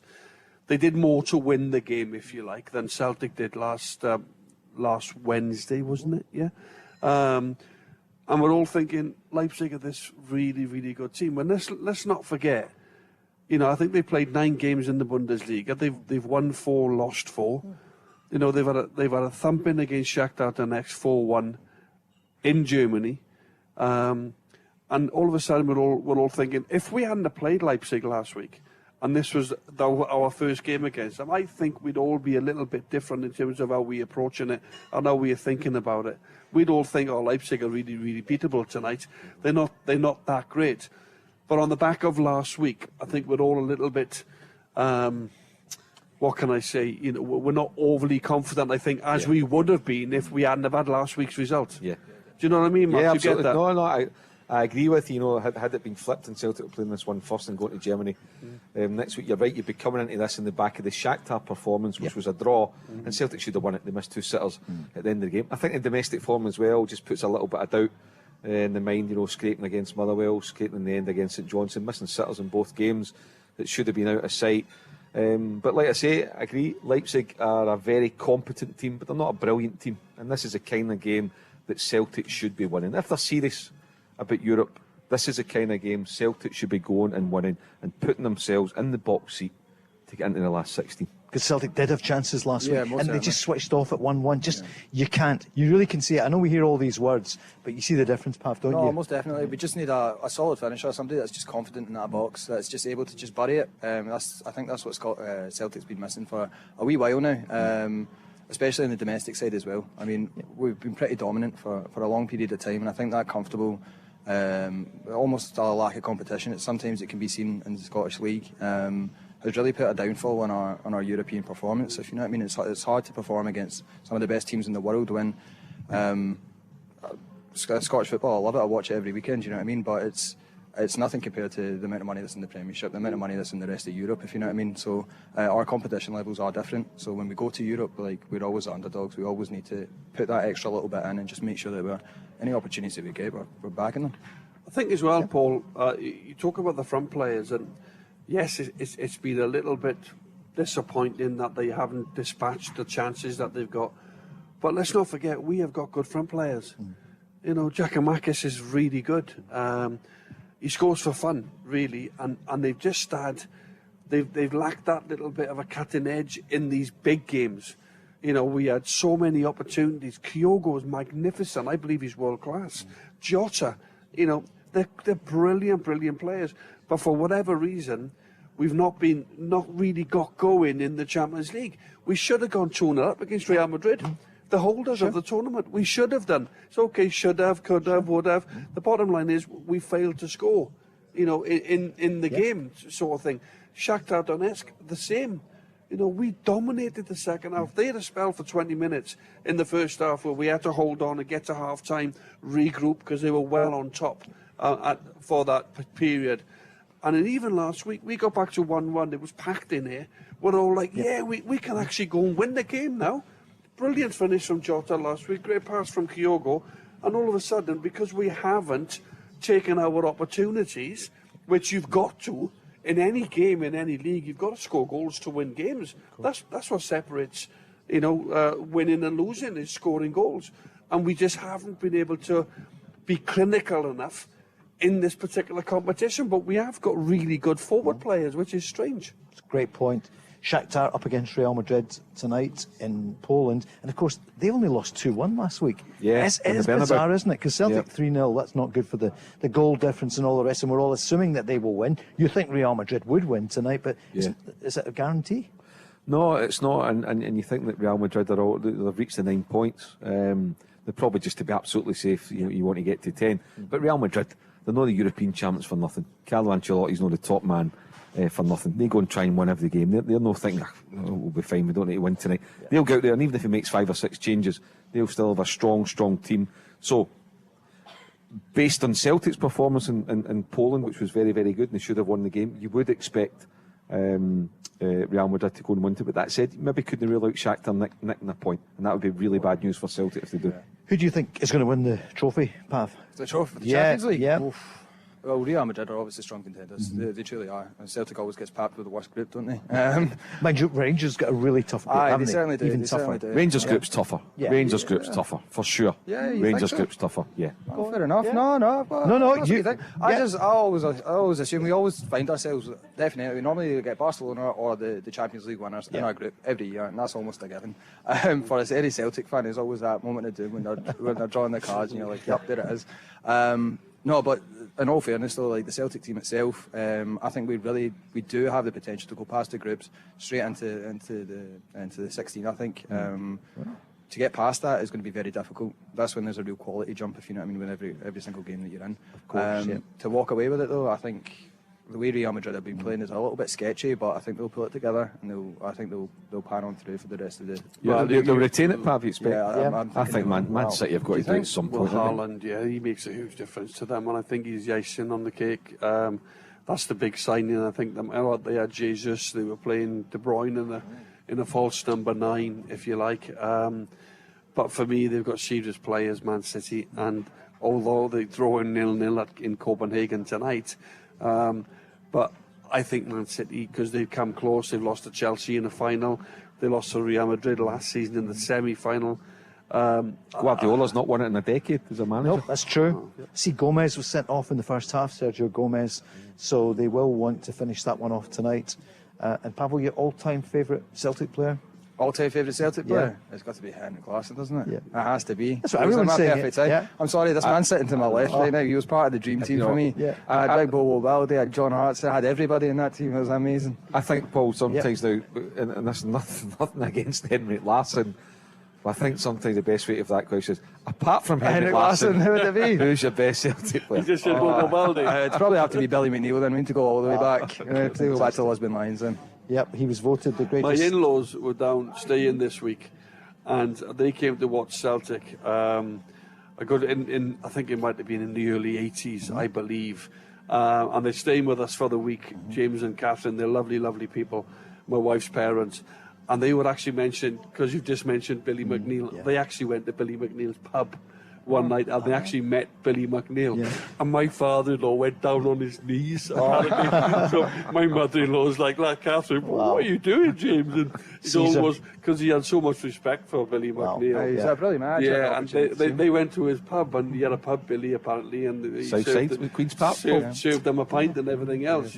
Yep. I might do that next week. Imagine I get all sorts of characters in my pub. Complete legend and lovely family, and what a man. I was lucky enough to interview him many times when he was the manager of Celtic, and then went to Man City, went to Aston Villa, and then came back in the double 1988, winning the centenary year of the club. It was kind of written in the stars for him, wasn't it? It really was. He was a brilliant man. Yeah, he was voted the greatest Celtic. I know Jimmy Johnson was voted the greatest ever Celtic player. And Billy also got the greatest captain, I think. What a man. Football is it's a unite. I know it can divide at times, but in this great city, we've got two amazing teams. Yeah. You're not going to say Celtic and Celtic reserves, are you? It's the old. Because tomorrow night I'll say the same thing. They'll say Rangers and Rangers reserves. Okay, thank you so much for joining us. Did we get your scoreline tonight? Did we? No, you did not. We're going to get it now, aren't we? I'm hoping there's going to be a 2-1 to Celtic, but that's just a prayer. That's just a prayer. 2-1 to Celtic. And I'm hearing you about Kyogo as well. I know we're talking Jika Max or whatever. He's on the bench. Kyogo is in there, and the magic of Furuhashi. We should never forget. We've seen him do it before. He makes great runs. He's an exquisite finisher. Picks the corners out technically brilliant. And he's just been a little bit off in the Champions League, but because he raised the bar so high last season, both domestically and some of the goals he got in Europe as well for Celtic. But I'm a huge fan. I actually think he's world class. Yeah, I heard you saying that. I really, really do. And let's just hope we can provide him with the service tonight. Well, somebody should chap the door, get them winkers back up the tunnel, Mark, and say, John Hartson, one of the greatest ever Celtic strikers, Furuhashi, he's just said, you are world class. Yeah, it's a hell of a compliment. I mean, I like Kyogo. I think he's brilliant. I wouldn't agree that he's well, it depends what you're taking world class as. I think you're right. If he's got to bang him in at Champions League level and create. But do I think that if he was to go on the market, would top clubs in Europe try and sign him this summer? Yeah, So that tells you the level he's at. You know, Celtic decided to cash in. I just think in terms of watching him and watching some of the goals that he can score, his technique, his movement, you know, and some of the finishing, he just looks like a natural finisher. Technically, remember Jota's long-range pass, and he's took it on the half volley, and then he slotted it. His goal against Dundee United, the other from the edge of the box. And I just think sometimes with centre forwards, you can look at them and you can go, they can do things that other forwards can't quite do, you know. And they are centre forwards; they get goals. But I just think some of the goals that Kyogo have scored, I've looked at them and gone, unbelievable finish. Could he play for it? Is he a potential top 10 European club player? I think in a couple of years, Mark, I think you're right in what you're saying. He has to go and get some Champions League goals, go and get 30 goals a season like the other top strikers, like Lewandowski has done for the last 10 years. Do you know what I mean? That's what the great Henrik Larsson did it for 6 or 7 years. Constantly, Robbie Fowler did it, Ian Rush did it, Shearer done it. To be looked at in terms of real up there, in terms of the best strikers in the world, I think develop over the next 2 or 3 years, play in the Champions League, play at the highest level, and then you may well see somebody then take that little bit of a risk on him. Not a risk, because he has scored the goals to prove he can do it. Alan, let's hear one more time from the manager, Ange Postecoglou, and he's saying, look, we've come a long way, but this is a process. No, it's still a process. I mean, I know people kind of want to go through these steps really quickly. You know, I think that the biggest take on us, we've created a lot of chances, we haven't taken them. Is it just a matter of taking those chances? Well, yes, it is, but that doesn't happen one day to the next. And it's the same with winning games at this level. It doesn't happen one day to the next. You know, you need to grow, you need to develop, you need to have a real positive mindset in the way you go about things and give yourself opportunities for success. If it was easily fixable, then you'd see a lot more teams winning the Champions League. But there's a reason a select few do, and there's a reason, you know, select few get through and into the later stages. But you've got to aspire to get there, and I think this is the best way forward for us. Everyone, quite rightly, has been full of praise for the manager. You just sense he is, not the word desperate, he wants this win tonight so much with his team. Pav, is the name Abada maybe going to feature tonight? Can they get some supply into him? He did it, you know, under the lights. He's done it a few times in the last year. He certainly has. Yeah, as I said earlier on, I truly feel that this team is in the best possible place in order to move forward. In terms of management, leadership and stuff like that, you can really tell they've pulled it together. And they're firing through. They're enjoying it as well. It's fun to watch Celtic again. They're trying new things. They're passing the balls in different ways. You know what I mean? Like as we were saying earlier on, we do have some world-class players. Jota, he is an absolute joy to watch. I love watching him play. He's honestly fantastic. It's like watching a young man play fives, if you know what I mean. He's just so quick here, there, and everywhere. So truly, yeah, I genuinely think we can pull it through. And yeah. Yeah, I agree. Let's not forget, it is a process. It is a process. And Ange Postecoglou's been at the club for, 17, 18 months. The way he went about it, you know, we had to build the team. And then they won the double last season, winning the league. We knew what the carrot was to win the league, to claw back a 30-point difference in terms of what Rangers won it the season before. It's a wonderful effort last season for Celtic and Ange Postecoglou in its first year to go and lift the championship, and obviously now into the Champions League, a different level, a different ball game altogether than the Scottish Premiership in terms of what you're coming up against, you know, in the Champions League. So I think he touched upon then as well the goals. You've got to score goals to win games at any level, but there is a process, and it's a team. Ange always speaks about the team, but there's no doubt about it. Celtic's lack of being clinical in front of goal in this particular competition has cost them up to now, because they're creating. It's not as if you can sit here and go, by the way, we didn't get a chance tonight. Every game we're coming off and we're thinking, by the way, we had 3-4 decent opportunities to score goals. Goals win games. Simple as that. We're going to take the final break. It's going to be the Champions League music soon. The talking will be over. Pav, thank you very much for looking after us here. No problem at all, guys. Anytime. Anytime. You're more than welcome. Our friends at Steen are saying the same. This is the Go Radio Football Show with Macklin Motors. The Go Radio Football Show with MacklinMotors.com. Your local friendly experts for new and used cars. Let's go! This is Paul Cooney with the Go Radio Football Show with Macklin Motors. Euro nights here at the Radisson Red in association with our friends at Steen. And we've got some great people here this evening. We heard earlier on from Kevin, we heard from Joe, we heard from Patrick. A few moments ago, we had Ryan and we had Pav as well. And some of the women in the house are giving us some comments as well, maybe a wee bit shy at the moment. Celtic can't be shy tonight, though. We just see them there, Mark. Trackside, here he is, Mark Guidi, watching it on BT Sport. What's happening? Yeah, just in the warm-up, Paul, final stages, what we're on. 18 minutes to kick off. The boys will do another 4 or 5 minutes, and then they'll be ready to go. They'll be pumped up in that dressing room. They'll be desperate to get out.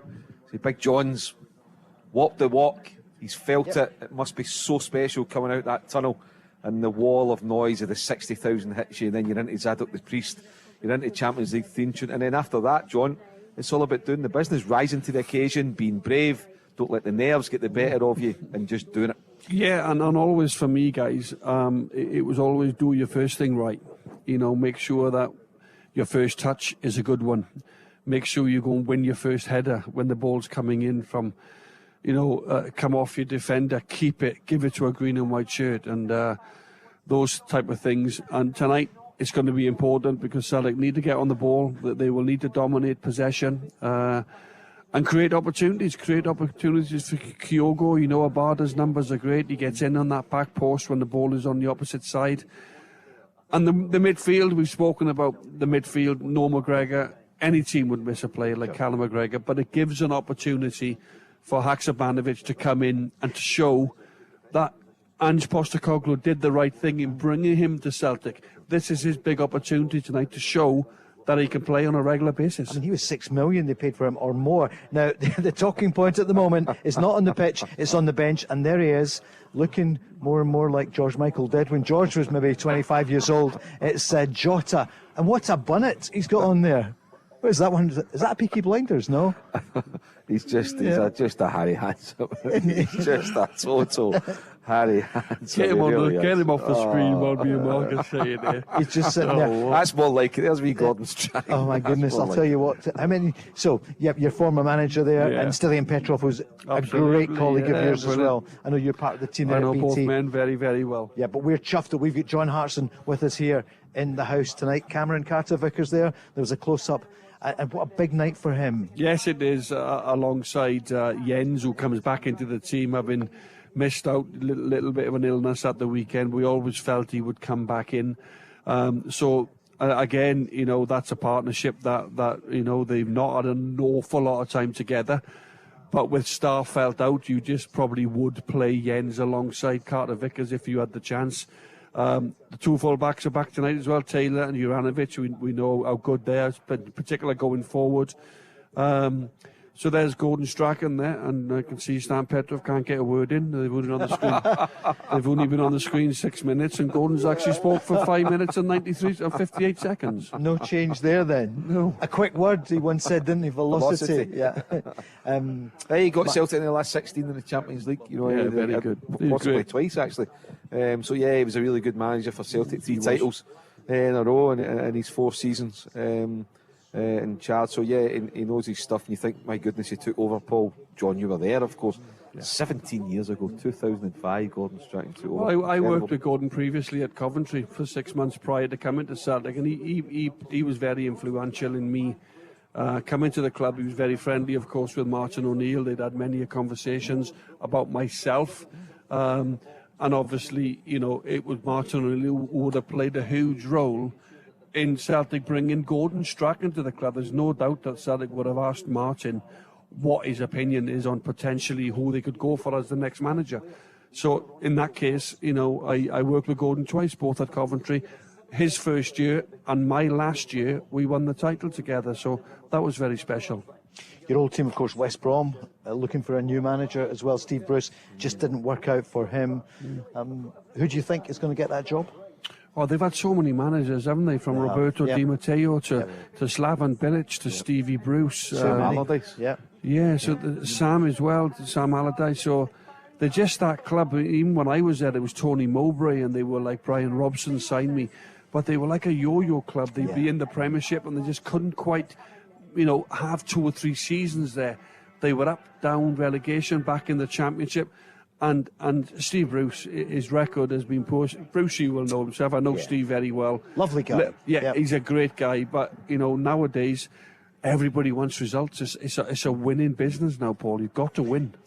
Kevin, you joined us earlier on. We've asked you to come back and join us. How was the pizza there? Is that what I saw you, Nosh? Yeah. Pizza was delicious. Pretty good. Hannah there looking after us all. So, we spoke to you about an hour ago. You've had time to think about the team. What are you feeling now with 8 minutes to go? Well, 10 minutes to go till kick-off. Nerves are starting to kick in now. I'm not as confident as I was before teams got released, but we'll wait and see how we do, because again, it's Celtic Park under the lights, we'll know what can happen. It looks a bit special, isn't it? You like it, all the lights beforehand. It's quite an atmosphere. Rangers did brilliantly getting to Seville just a few months ago, and the home crowd helped them big time. Do you think the home crowd tonight, 60,000, will play a part? Yeah, I do think they'll play a massive part, actually, because if we go one down, you've always got the crowd there to back us again and keep going and keep rallying. And they could go a goal down. What do you take from Saturday? Because so many Celtic fans told me they celebrated that like a cup final win, because people are saying, "Oh, you're missing McGregor at the back, and you're not firing the way you were." But to score in the 95th minute, well, what would you say? It was massive. It was probably, when you look back at the end of the season, you think that's where the league was won, if the league's tight. And it could well be tight, because there's only 2 points in it. Isn't it funny? Do you think the fact that they're playing 2 games a week now, Celtic will get up to speed, but I wonder if only playing 1 game a week, and I remember thinking it, when they didn't have to qualify and all the rest, but do you think that they've kind of missed out in a way, but they're now maybe getting into their stride at 2 games a week? It was always going to be difficult to try and adjust. Yeah. I do think having the 1 game per week before Champions League was massive for us, psychologically as well, because Rangers obviously had to play 2 games a week. It let us sort of settle in the league, whereas now we're finding it more difficult in the league, I would say, from we went 2 games a week. But I still think we've got enough to do well. But this is why as well, Kevin, that Ange Postecoglou needs 2 players for every position. You need a big squad now, because at the start of the season you're fighting on 4 fronts. It's Scottish Cup, League, Championship, and obviously the Champions League, and then possibly the Europa League or Conference League, whichever one you go into then. So that is why, you need quality players in abundance when you're at a club like Celtic and the expectation is on you to go and win trophies. And this is why the club backed him and allowed him to bring so many players in, because with situations like tonight, arguably our 2 best players are missing, McGregor and Jota. And all of a sudden you're expecting players, they have to step up, and hopefully that's why Ange brought them to the club, because they're capable of stepping up, on nights like tonight. So that's why you need a big squad. Kevin, had you heard of Ange Postecoglou? I hadn't before he came, so it's not a trick question. No, I never heard of him before he came. Because a lot of fans were thinking, "Oh, Eddie Howe, here we go," and then that fell apart. But see, to be honest, it's now looking like a masterstroke. Yeah. And whoever got him. And what did it mean for your life, that last season? Last season was massive, because see, when Rangers won the league, that's the first time where I've properly got into football. And so see, before Rangers won the league, I was never really massively into football. I always started getting into football maybe when Celtic were, say, 5 in a row or something. And then, obviously, that's my first time seeing Rangers win the league. So it was gutting, and now to see that we're back on top again, all's well in it. So.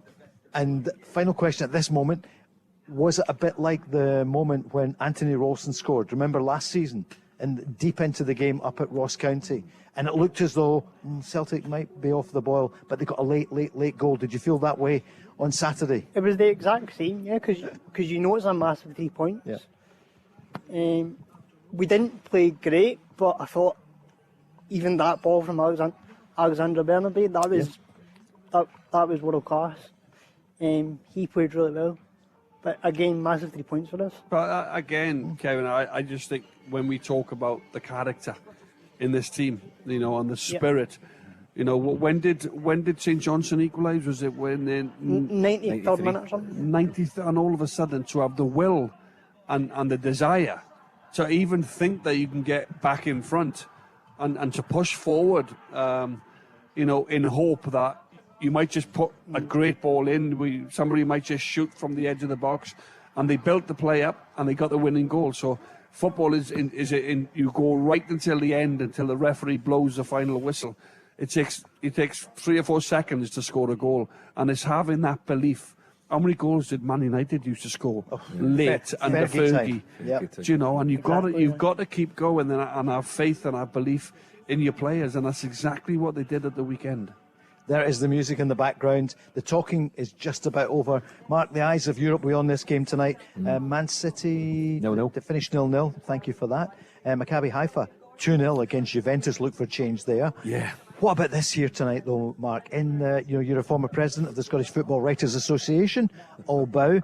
Chick Young, Sir Charles himself, is the new president, I'm hearing. Breaking news. Yeah. Good for Chick. Good on him. Well deserved. What about this game tonight for Celtic? Listen, first of all, I think it's going to be a brilliant game. Yeah. It'll be a right good Champions League night under the floodlights. 60,000 fans inside the ground. All in expectation, not hope, and expectation that Celtic are going to take 3 points, and rightly so. It will be a tough test. They'll need to be switched on defensively, they'll need to be compact, they'll need to be disciplined, and they'll need to take their chances. All of that's a big ask, but put that together, Celtic can win the game. I think it'll be a ding-dong, Celtic to win 3-2. And you'll be here with us tomorrow night, Mark. We'll be podcast later. Rangers, Liverpool. Rangers tomorrow. That's Belting massive game. as well, isn't it? Brilliant for the City. What a City, 48 hours, 60,000 tonight at Parkhead, 50,000 at Ibrox tomorrow. Absolutely brilliant. The telly will be turned up here in a moment or two for you, Kevin, and also for Joe and for everyone. There's Rod Stewart. Rodders is in the house. He's in good form there, bedecking someone in front of him with a Celtic scarf. Kevin, your final word then. I think we can win tonight. Massive game, must win. Massive game, must win, and you think Celtic can. Thank you. Will you join us later? Yeah, hopefully probably. for the podcast. John Hartson. John, just now, there they are. The players now in the tunnel. Yeah, they'll be feeling great about themselves. They'll be ready. They'll be well prepared to go and put in a really good performance, high energy levels. I just hope that we're not all sitting here after 90 minutes, ruin missed chances again. I just think tonight, the last 3 games, that's all we've spoken about, Paul. It's dominated the post-match views on the game. I just hope tonight we get that little bit of luck when Callum McGregor hits the inside of the post. Just hope we get that little bit of luck. We can get in front, score some goals, and defend strongly. And absolutely, Celtic can win. But don't underestimate Leipzig are a good team. Callum McGregor takes his place, sadly not on the field, but he's up there right next to Rodders, Sir Rod Stewart and his son there. There we can see Cameron Carter-Vickers, Joe Hart towering just behind him, Greg Taylor. Huge game tonight for Hatate, Reo Hatate, Mark, I'm just looking. Matt O'Reilly, massive game. Moritz Jens back in, good opportunity for him. So the talking just about over. Final scoreline from you, Mark, what do you think? Celtic 3, Leipzig 2. That would do us, wouldn't it? John Hartson? I'd say 2, I'm going to go 2-0. I think Celtic will keep a clean sheet. Hopefully they'll need one. And I think Celtic 2-0. Bit optimistic, but I'm going for it. Thanks to everyone for joining us as we see the referee and the 2 assistant referees. He lifts the ball, they come forward and head towards the centre circle. What about that atmosphere there at Celtic Park? And John, it'll raise the Celtic players, and for the opposition as well, maybe it raises their game as well. I think you hear just that sound of noise. What's it like when you're there? Well, the opposition are generally used to playing in big atmospheres all around Europe. There's nothing like Celtic Park. It's unbelievable. It's a 2-tier bowl. There's no gaps at all. The noise level is incredible. And these are the nights you play football for. I was very blessed. I was very, very lucky as a human being to take part in these games as a football player. And there is really, really nothing like a European night at Celtic Park. They are very, very special. Good luck to Celtic tonight. We'll be back with the programme for the Rangers game tomorrow, and we'll be back later. But this has been the Euros nights here at the Radisson Red in association with Steam, the Go Radio Football Show with Macklin Motors. Next up, it's kick-off, Celtic against Leipzig. The Go Radio Football Show with MacklinMotors.com. Your local friendly experts for new and used cars. Let's go! There's a new name for Toyota in Lanarkshire. From one of the UK's biggest names in motor retail. Macklin Motors Toyota opens this October in Hamilton. We're bringing you everything Toyota, backed by first-class service. So come and view the stunning new Toyota range, all with up to 10 years warranty. Including the Igo Cross and the new Yaris Cross compact SUV. See our great choice of approved used Toyotas. Our formidable range of commercial vehicles, including the Hilux. Get expert servicing from our manufacturer-trained technicians. And specialist advice from our Motability team. Macklin Motors Toyota opens Monday, October the 17th. At Whistlebury Road, Hamilton.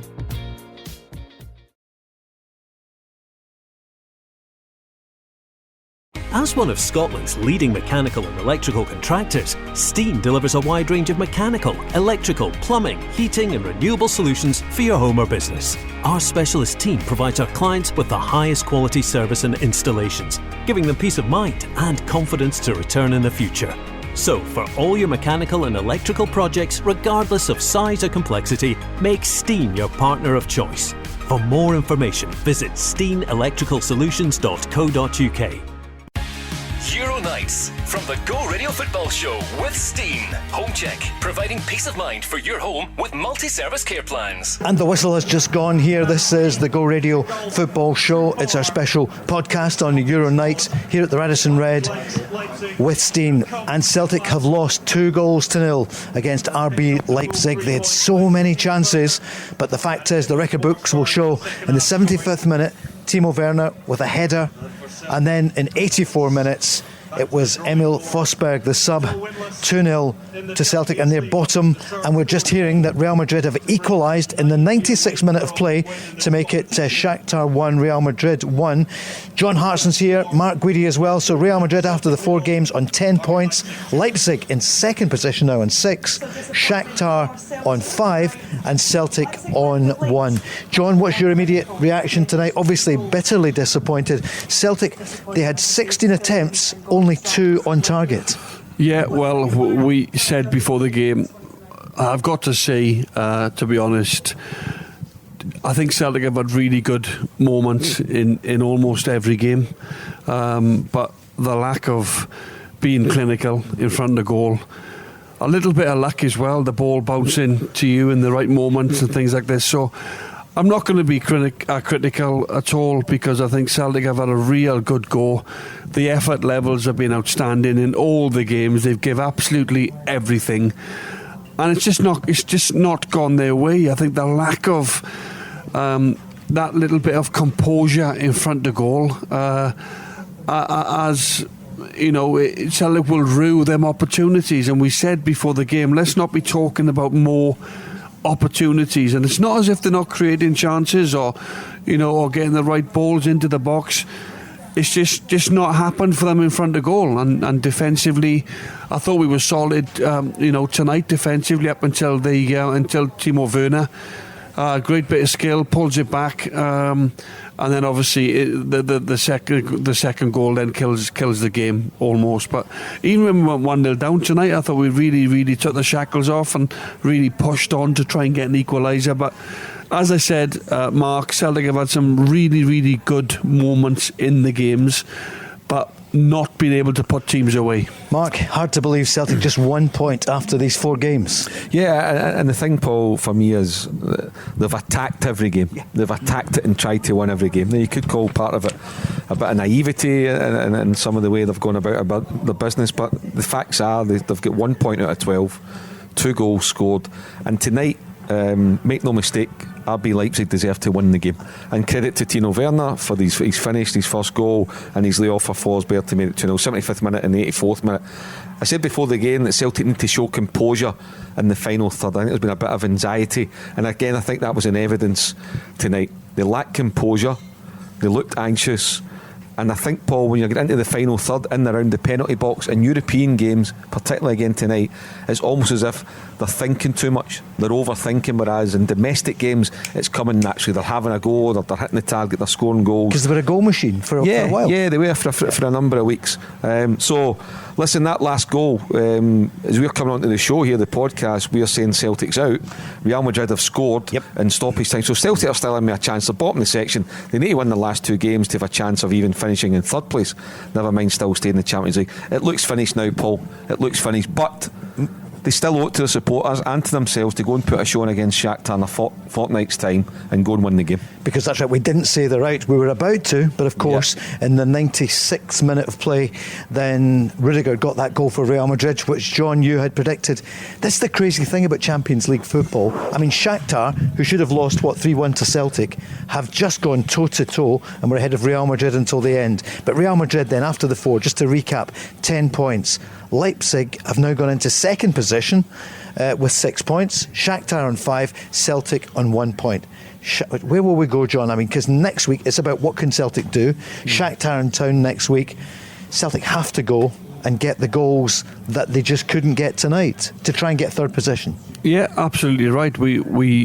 I keep going back. I was listening to the commentary tonight, and Chris Sutton said exactly the same. We just haven't been clinical enough. You know, I'd like to see the stats. Celtic have scored 2 goals in the 4 games. I would like to see the stats on how many chances we've let up. I'm talking, we had 16 attempts on goal tonight. All right, what was it, only 2 on target, was it? 2 on target? That's what we're reading. Really good play leading up to the opposition's 18-yard box.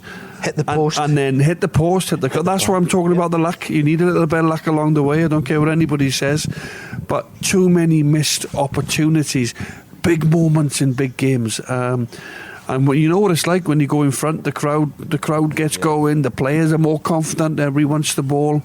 And to be fair, they've had to deal with a couple of injuries as well tonight, but they give everything.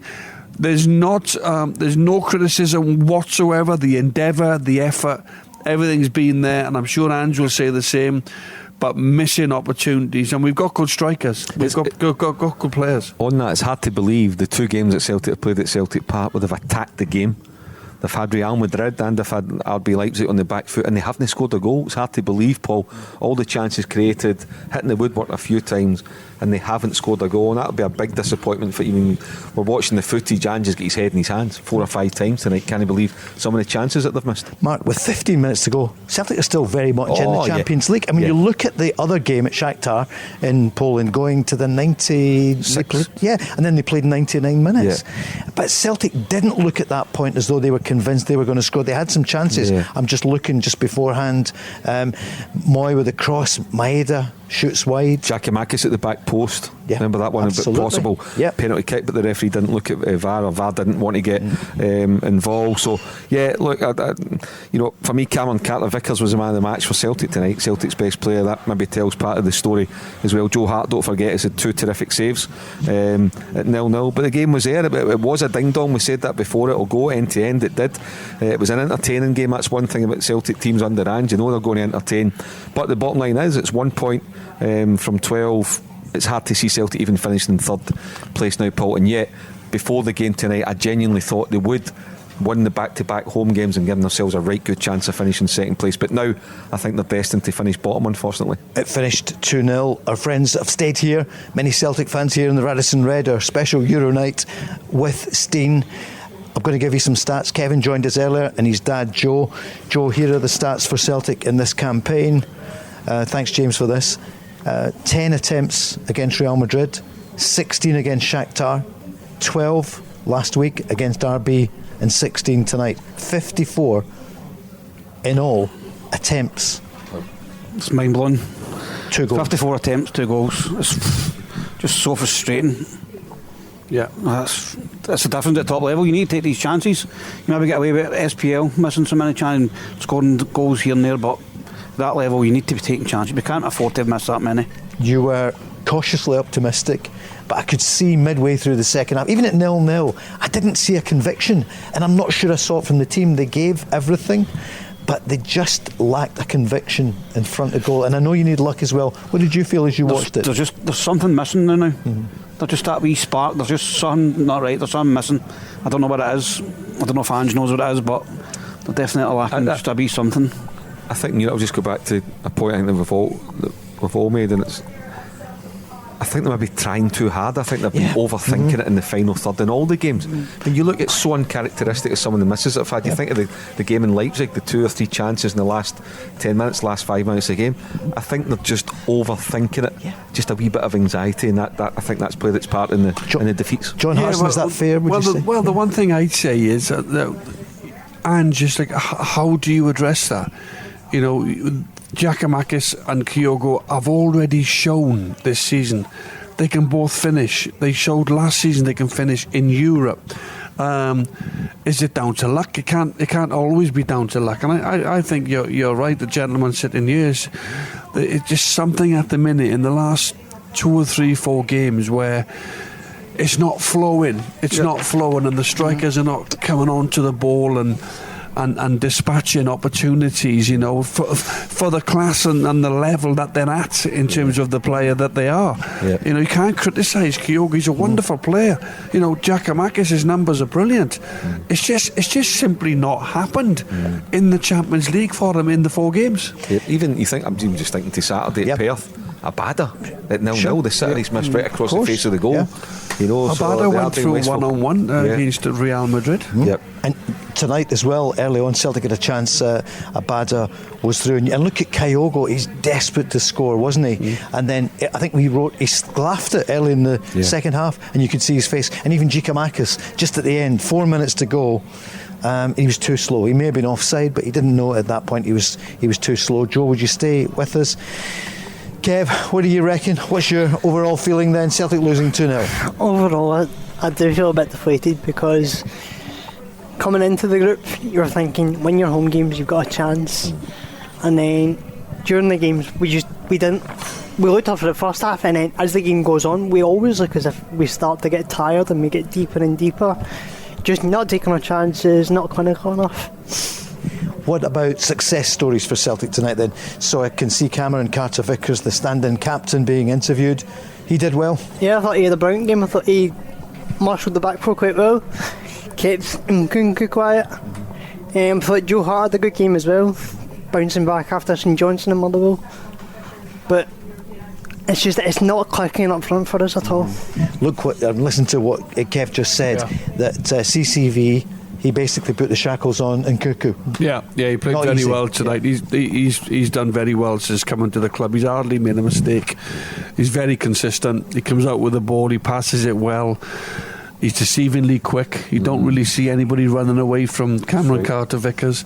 But I have to say as well, I thought Matt O'Reilly playing out of position tonight. You know, we sort of, he couldn't really maraud forward as much as he normally does. And he can't make them, them through the eye of a needle passes and them decisive passes that can put strikers in. Once or twice he found himself in the opposition, in the opposition sort of final third, defensive third. Once or twice in the first half, but because he was more, he had to get back in and sit in front of the back four. He was the deeper one for long periods. So I thought he did very well, considering he was playing in a different position. Haksabanovic, 1 or 2 things in the first half. I liked Forrest. I have to say, I liked Forrest, and I know. Okay, he's not an assist, he's not scored a goal, but I liked seeing him again because we don't see him that often. I thought it was a freshness about his play, a real enthusiasm, and I hope he starts it at the weekend. I think he deserves it. Put it this way, right now, right now, I'd rather have Forrest than Maeda. For a starting point for sure, I'd have Forrest in the team ahead of Maeda. Joe, do you agree on that point? Yeah, probably. Yeah. I like Maeda's work rate, but the end product. He's more of an athlete than a footballer. You've seen the one, he's got a chance, he's through on the left-hand side, he's got to drive it into the box, and he tries to cross it first time, and I think he was a positive, David Turnbull coming on. I think Jamesy Forrest was a positive when he came on. So now, you have Hibbs at the weekend. He might have to ring a few changes now and get a little bit of freshness into the team. I think Giakoumakis will start at the weekend. There was questions tonight whether he would. He's obviously gone with Kyogo. But at the weekend, I think it's another big game coming up. There's not another Champions League game for a fortnight. So... as Mark said earlier on, Celtic will keep going, but there's no criticism of the team or Ange, the way that he's set up. Celtic won many games with this setup, by the way, 4-3-3. The only disappointment really is the fact that we've not taken the really good opportunities that we've created ourselves in games. So Cameron Carter-Vickers, interviewed just a few moments ago, said at Champions League football we have to take our chances, and we've heard that after every game, haven't we? He said it's disappointing, this is high level, got to take chances when you're on top or you'll get punished, need to keep working hard and progressing. And that was Cameron Carter-Vickers. Joe, for you, success stories for tonight, I think you'd agree, obviously, with CCV. CCV was the man of match for me in the Celtic team. Yep. What about Joe Hart? Some important saves. Great save. The one with his foot's a great save. That's right from Nkuku, wasn't it? Yep. Early on. Mark, would you agree? Goalkeeper watch? Yeah, he played well. Joe Hart had 2 really good saves. McNeil had absolutely no chance with either goal. And I think, again, we're talking about not being clinical enough. When Celtic's attacking, the chances that they're wasted over the 4 games, incredible stats, the amount of chances that they've created and attempts on goal. But if you maybe, like for example, if you analyse the second goal, you look at Juranovic, he's not tight enough. So that's the difference at the other end as well. When you're defending against these quality players, you need to be absolutely on it, or eventually you'll get punished. And let's remember, if you look back at particularly the second half, and it was a ding-dong, it was a game of basketball, the amount of times that Leipzig get in and around Celtic's box, maybe a poor first touch from them, just the wrong pass, they could have maybe created 6 or 7 clear-cut chances against Celtic, and they were a wee bit poor, remember, as well, offensively as well tonight. I'm just looking at Timo Werner's first goal. There's 7 Celtic players in Celtic's penalty area, and just simply don't get tight enough. So we can talk about being clinical, not being clinical in front of goal. We have to look at our defence as well. Are we doing enough defensively to stop the goals going in? And they did for a long time, didn't they? Did in the first half, although Leipzig, I thought Celtic defended quite well in the first half, although Joe Hart had to keep us in the game, in Nkuku's shot. But in the second half, then, when we tire, that's when the concentration levels sort of drop off, and that's when we tend to concede goals. It happened at the weekend against St Johnstone. A bread and butter ball into the box, failed to clear the ball. It's 1-1. We could have potentially dropped points. Tonight we've got beat because we haven't got close enough to Timo Werner twice. The first goal, and he makes the second goal. It's a long ball. I think Juranovic gets a little bit lost with the ball in the air. He turns around, he doesn't quite know where Werner's position is. So as much as we can say, we haven't been taking our opportunities, we can't say that we've defended brilliantly when we've conceded some poor goals. Are Celtic missing that physicality at this level in the Champions League? Would you say just the size? We talked earlier on, you don't want to go on about the past, but you had at corner kicks, you had yourself, Chris Sutton, Baldy, so many others as well, Valhalla, whatever. Celtic don't have that stature. No, well, defensively, Jens and Cameron Carter-Vickers, they're 2 big 6-footers, strong boys. Going forward, we do look a bit lightweight, but if we play the ball on the floor and play our passing game and play our football, as Ange says, then we can still cause problems. And we've also got Giakoumakis, so you can't say he's not physical. So, probably other teams might be looking at and thinking, well, set pieces, can we put the ball right on the penalty box, right inside the 6-yard box, and obviously look to overpower Celtic. Maybe other clubs are looking at it that way now, and who's going to be brave? Who's going to go and head the ball out of the box for Celtic? We know Carter-Vickers and Jens can do that. I just think, Paul, rather more than height or a physical presence, it's just that bit of quality. Okay. And that's the difference, I think, at that level. And even Leipzig lacked a bit of quality at times, but then see when it came, they did take 2 really good chances. Look at the finishes, the header from Werner, then the lay-off for Forsberg for the second goal. So they produced quality. Celtic just couldn't do it, and I put it down to a bit of anxiety, maybe overthinking it, trying too hard at this level to impress and to get a goal and to go and win, whatever it may be. Just bottom line is, the facts are there, Paul. At this level, they're just lacking a bit of quality, offensively and defensively. Celtic losing 2-0 tonight to RB Leipzig. This is the special Euros night at the Radisson Red in association with Steen. Personally, I think we blame you, Ryan, because you predicted no, you had some great questions earlier, but you said a hat-trick for Giakoumakis. And listen, he had a couple of chances when he came on, But Ryan, what did you think overall of Celtic tonight? For 75 minutes it was 0-0. Last 15 minutes.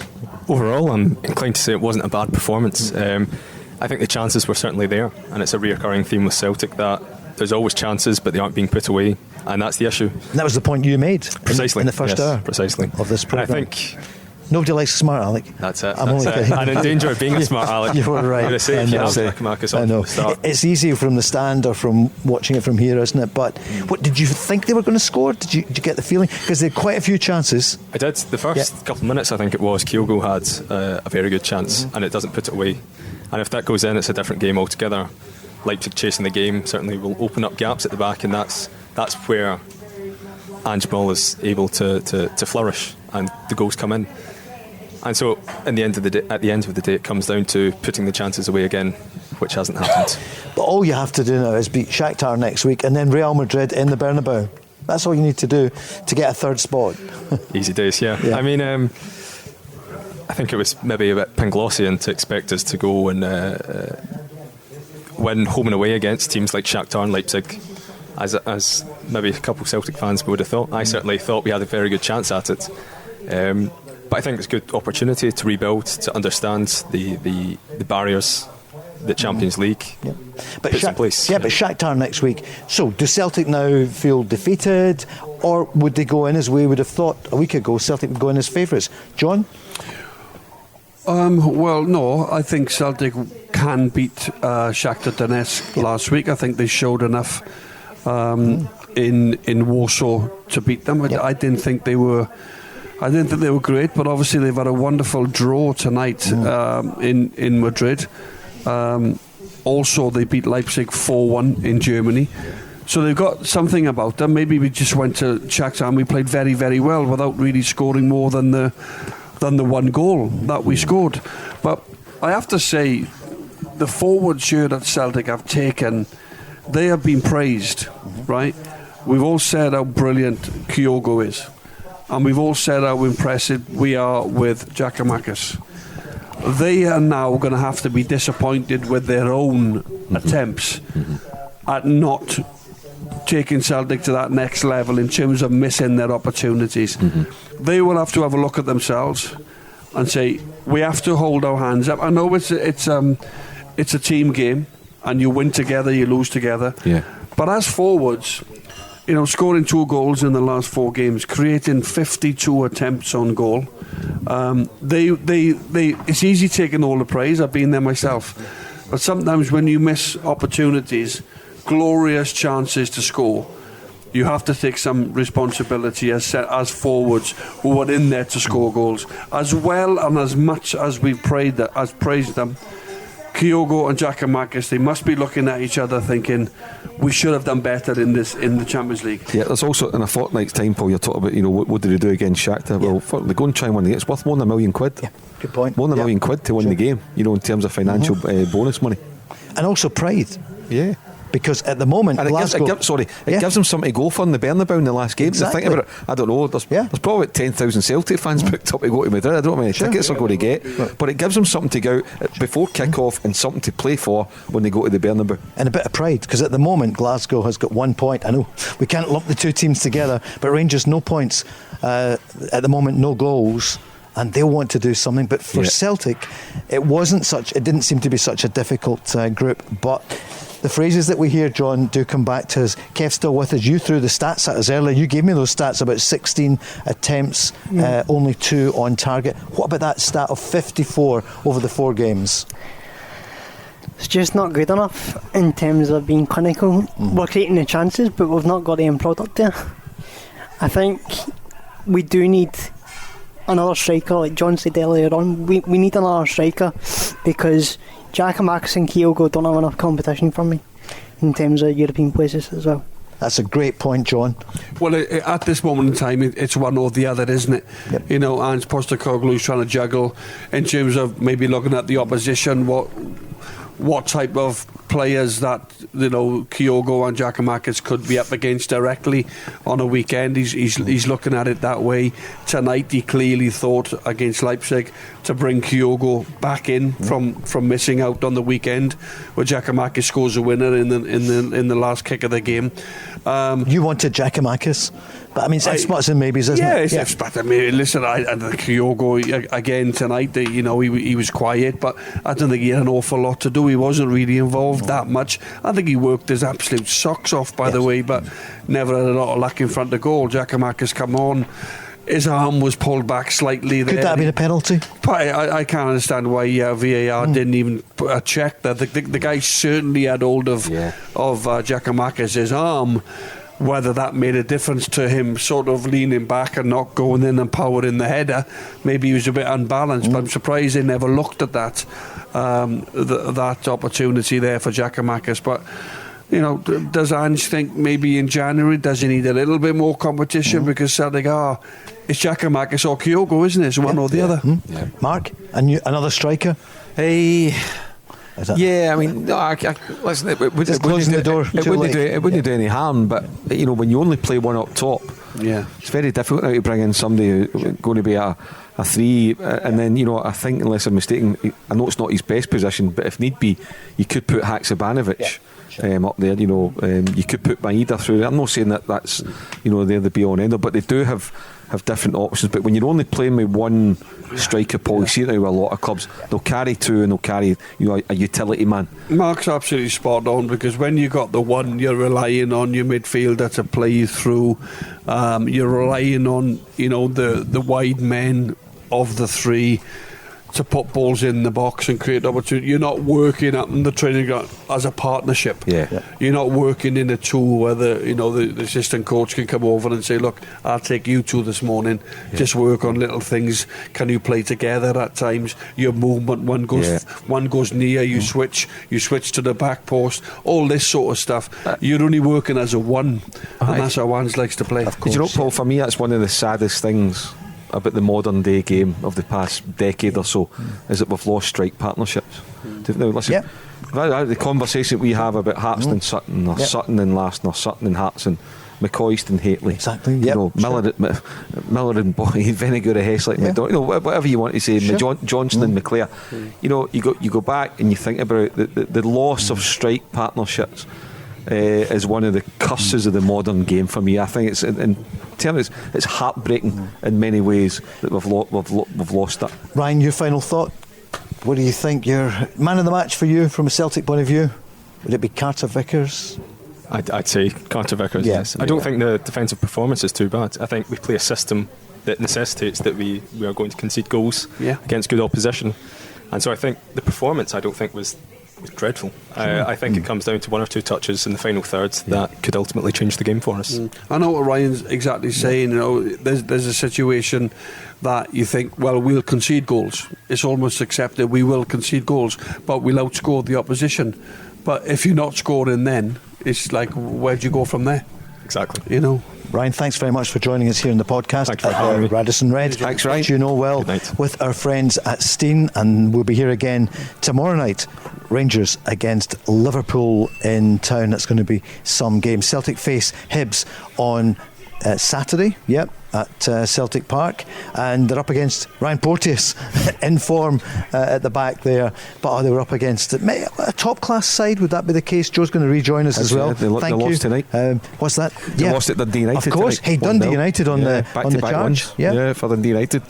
Liam Fox makes it very, very interesting at the bottom of the table, and I think Hibs had won 4 in a row or 4 out of 5. They won the last 4 Premiership stops games, their momentum, John, because at the end of the day, and I know what happens after Christmas, I'm just looking at BT Sport there, when you see Ange Postecoglou, I think he couldn't believe it. We'll tell you what he's saying in just a moment or two. They came so close in so many occasions, but it's back to the bread and butter of the league. And Joe, clearly you want to retain the title big time, and it's huge for you. Yep, obviously we just need to make sure we bounce back on Saturday. I know it's always, the performances can sometimes dip off the Champions League games, but we need to make sure we're at it straight away for the first whistle on Saturday again.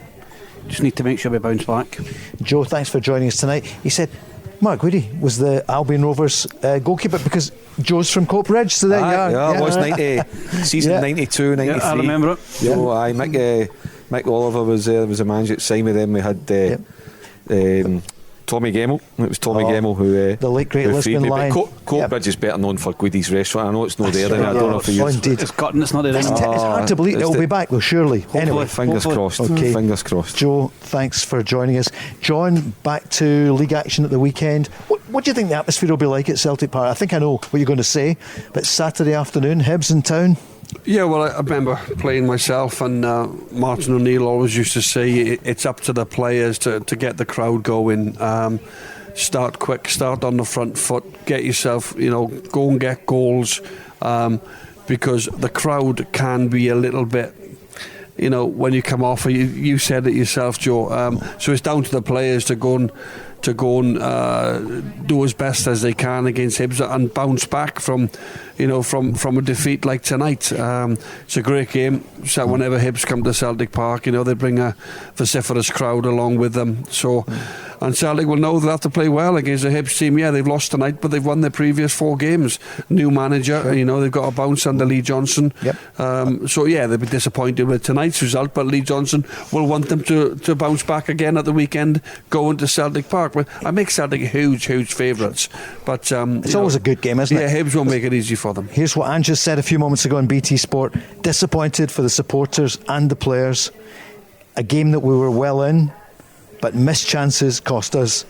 He was talking about the highest level of club football. He said different stresses and anxieties around taking chances. That's a word that we talked about, the anxiety in front of goal. It was palpable. All we can do is to keep putting players in those situations, and they'll learn from it. But missing these chances will cost you. Feels they should have got something. Can't fault the players. Kevin, is that a fair summary from your manager? Yeah, completely agree with what he said there. Just again, lack of being clinical in front of goal, but it'll come in time. We just need the experience at this level. How have you enjoyed your night, apart from the result? It's been a good atmosphere, hasn't it? It's been good to get on and talk football, because it's what I love to do. So great to hear. And we get paid for doing it, so this is going to be your future. You're doing the journalism college at Glasgow College. Radio broadcasting at Glasgow College. Fantastic. And your new show on today as well. We'll look out for that in Cumbernauld. Every few weeks you're going to be on there. So I'm back on in 2 weeks, and then it'll be every week from then. Yep.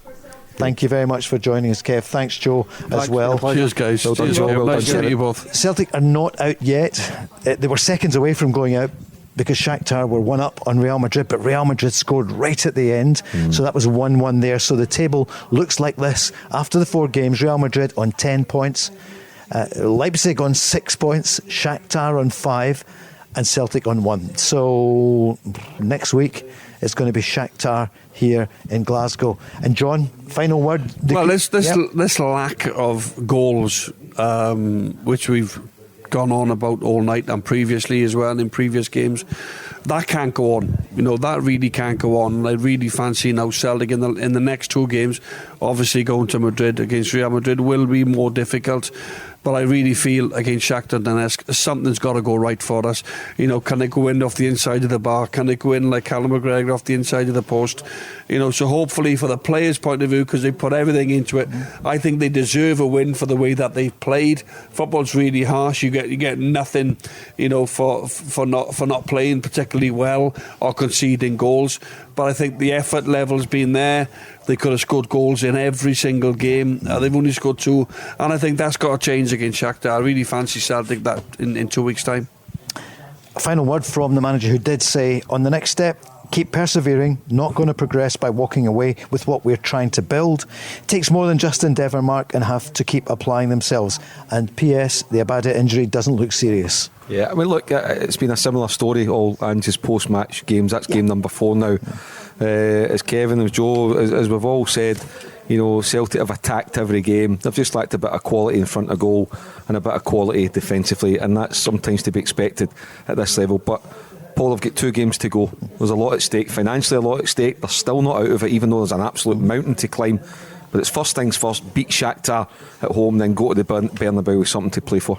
Celtic lose 2-0 tonight to RB Leipzig.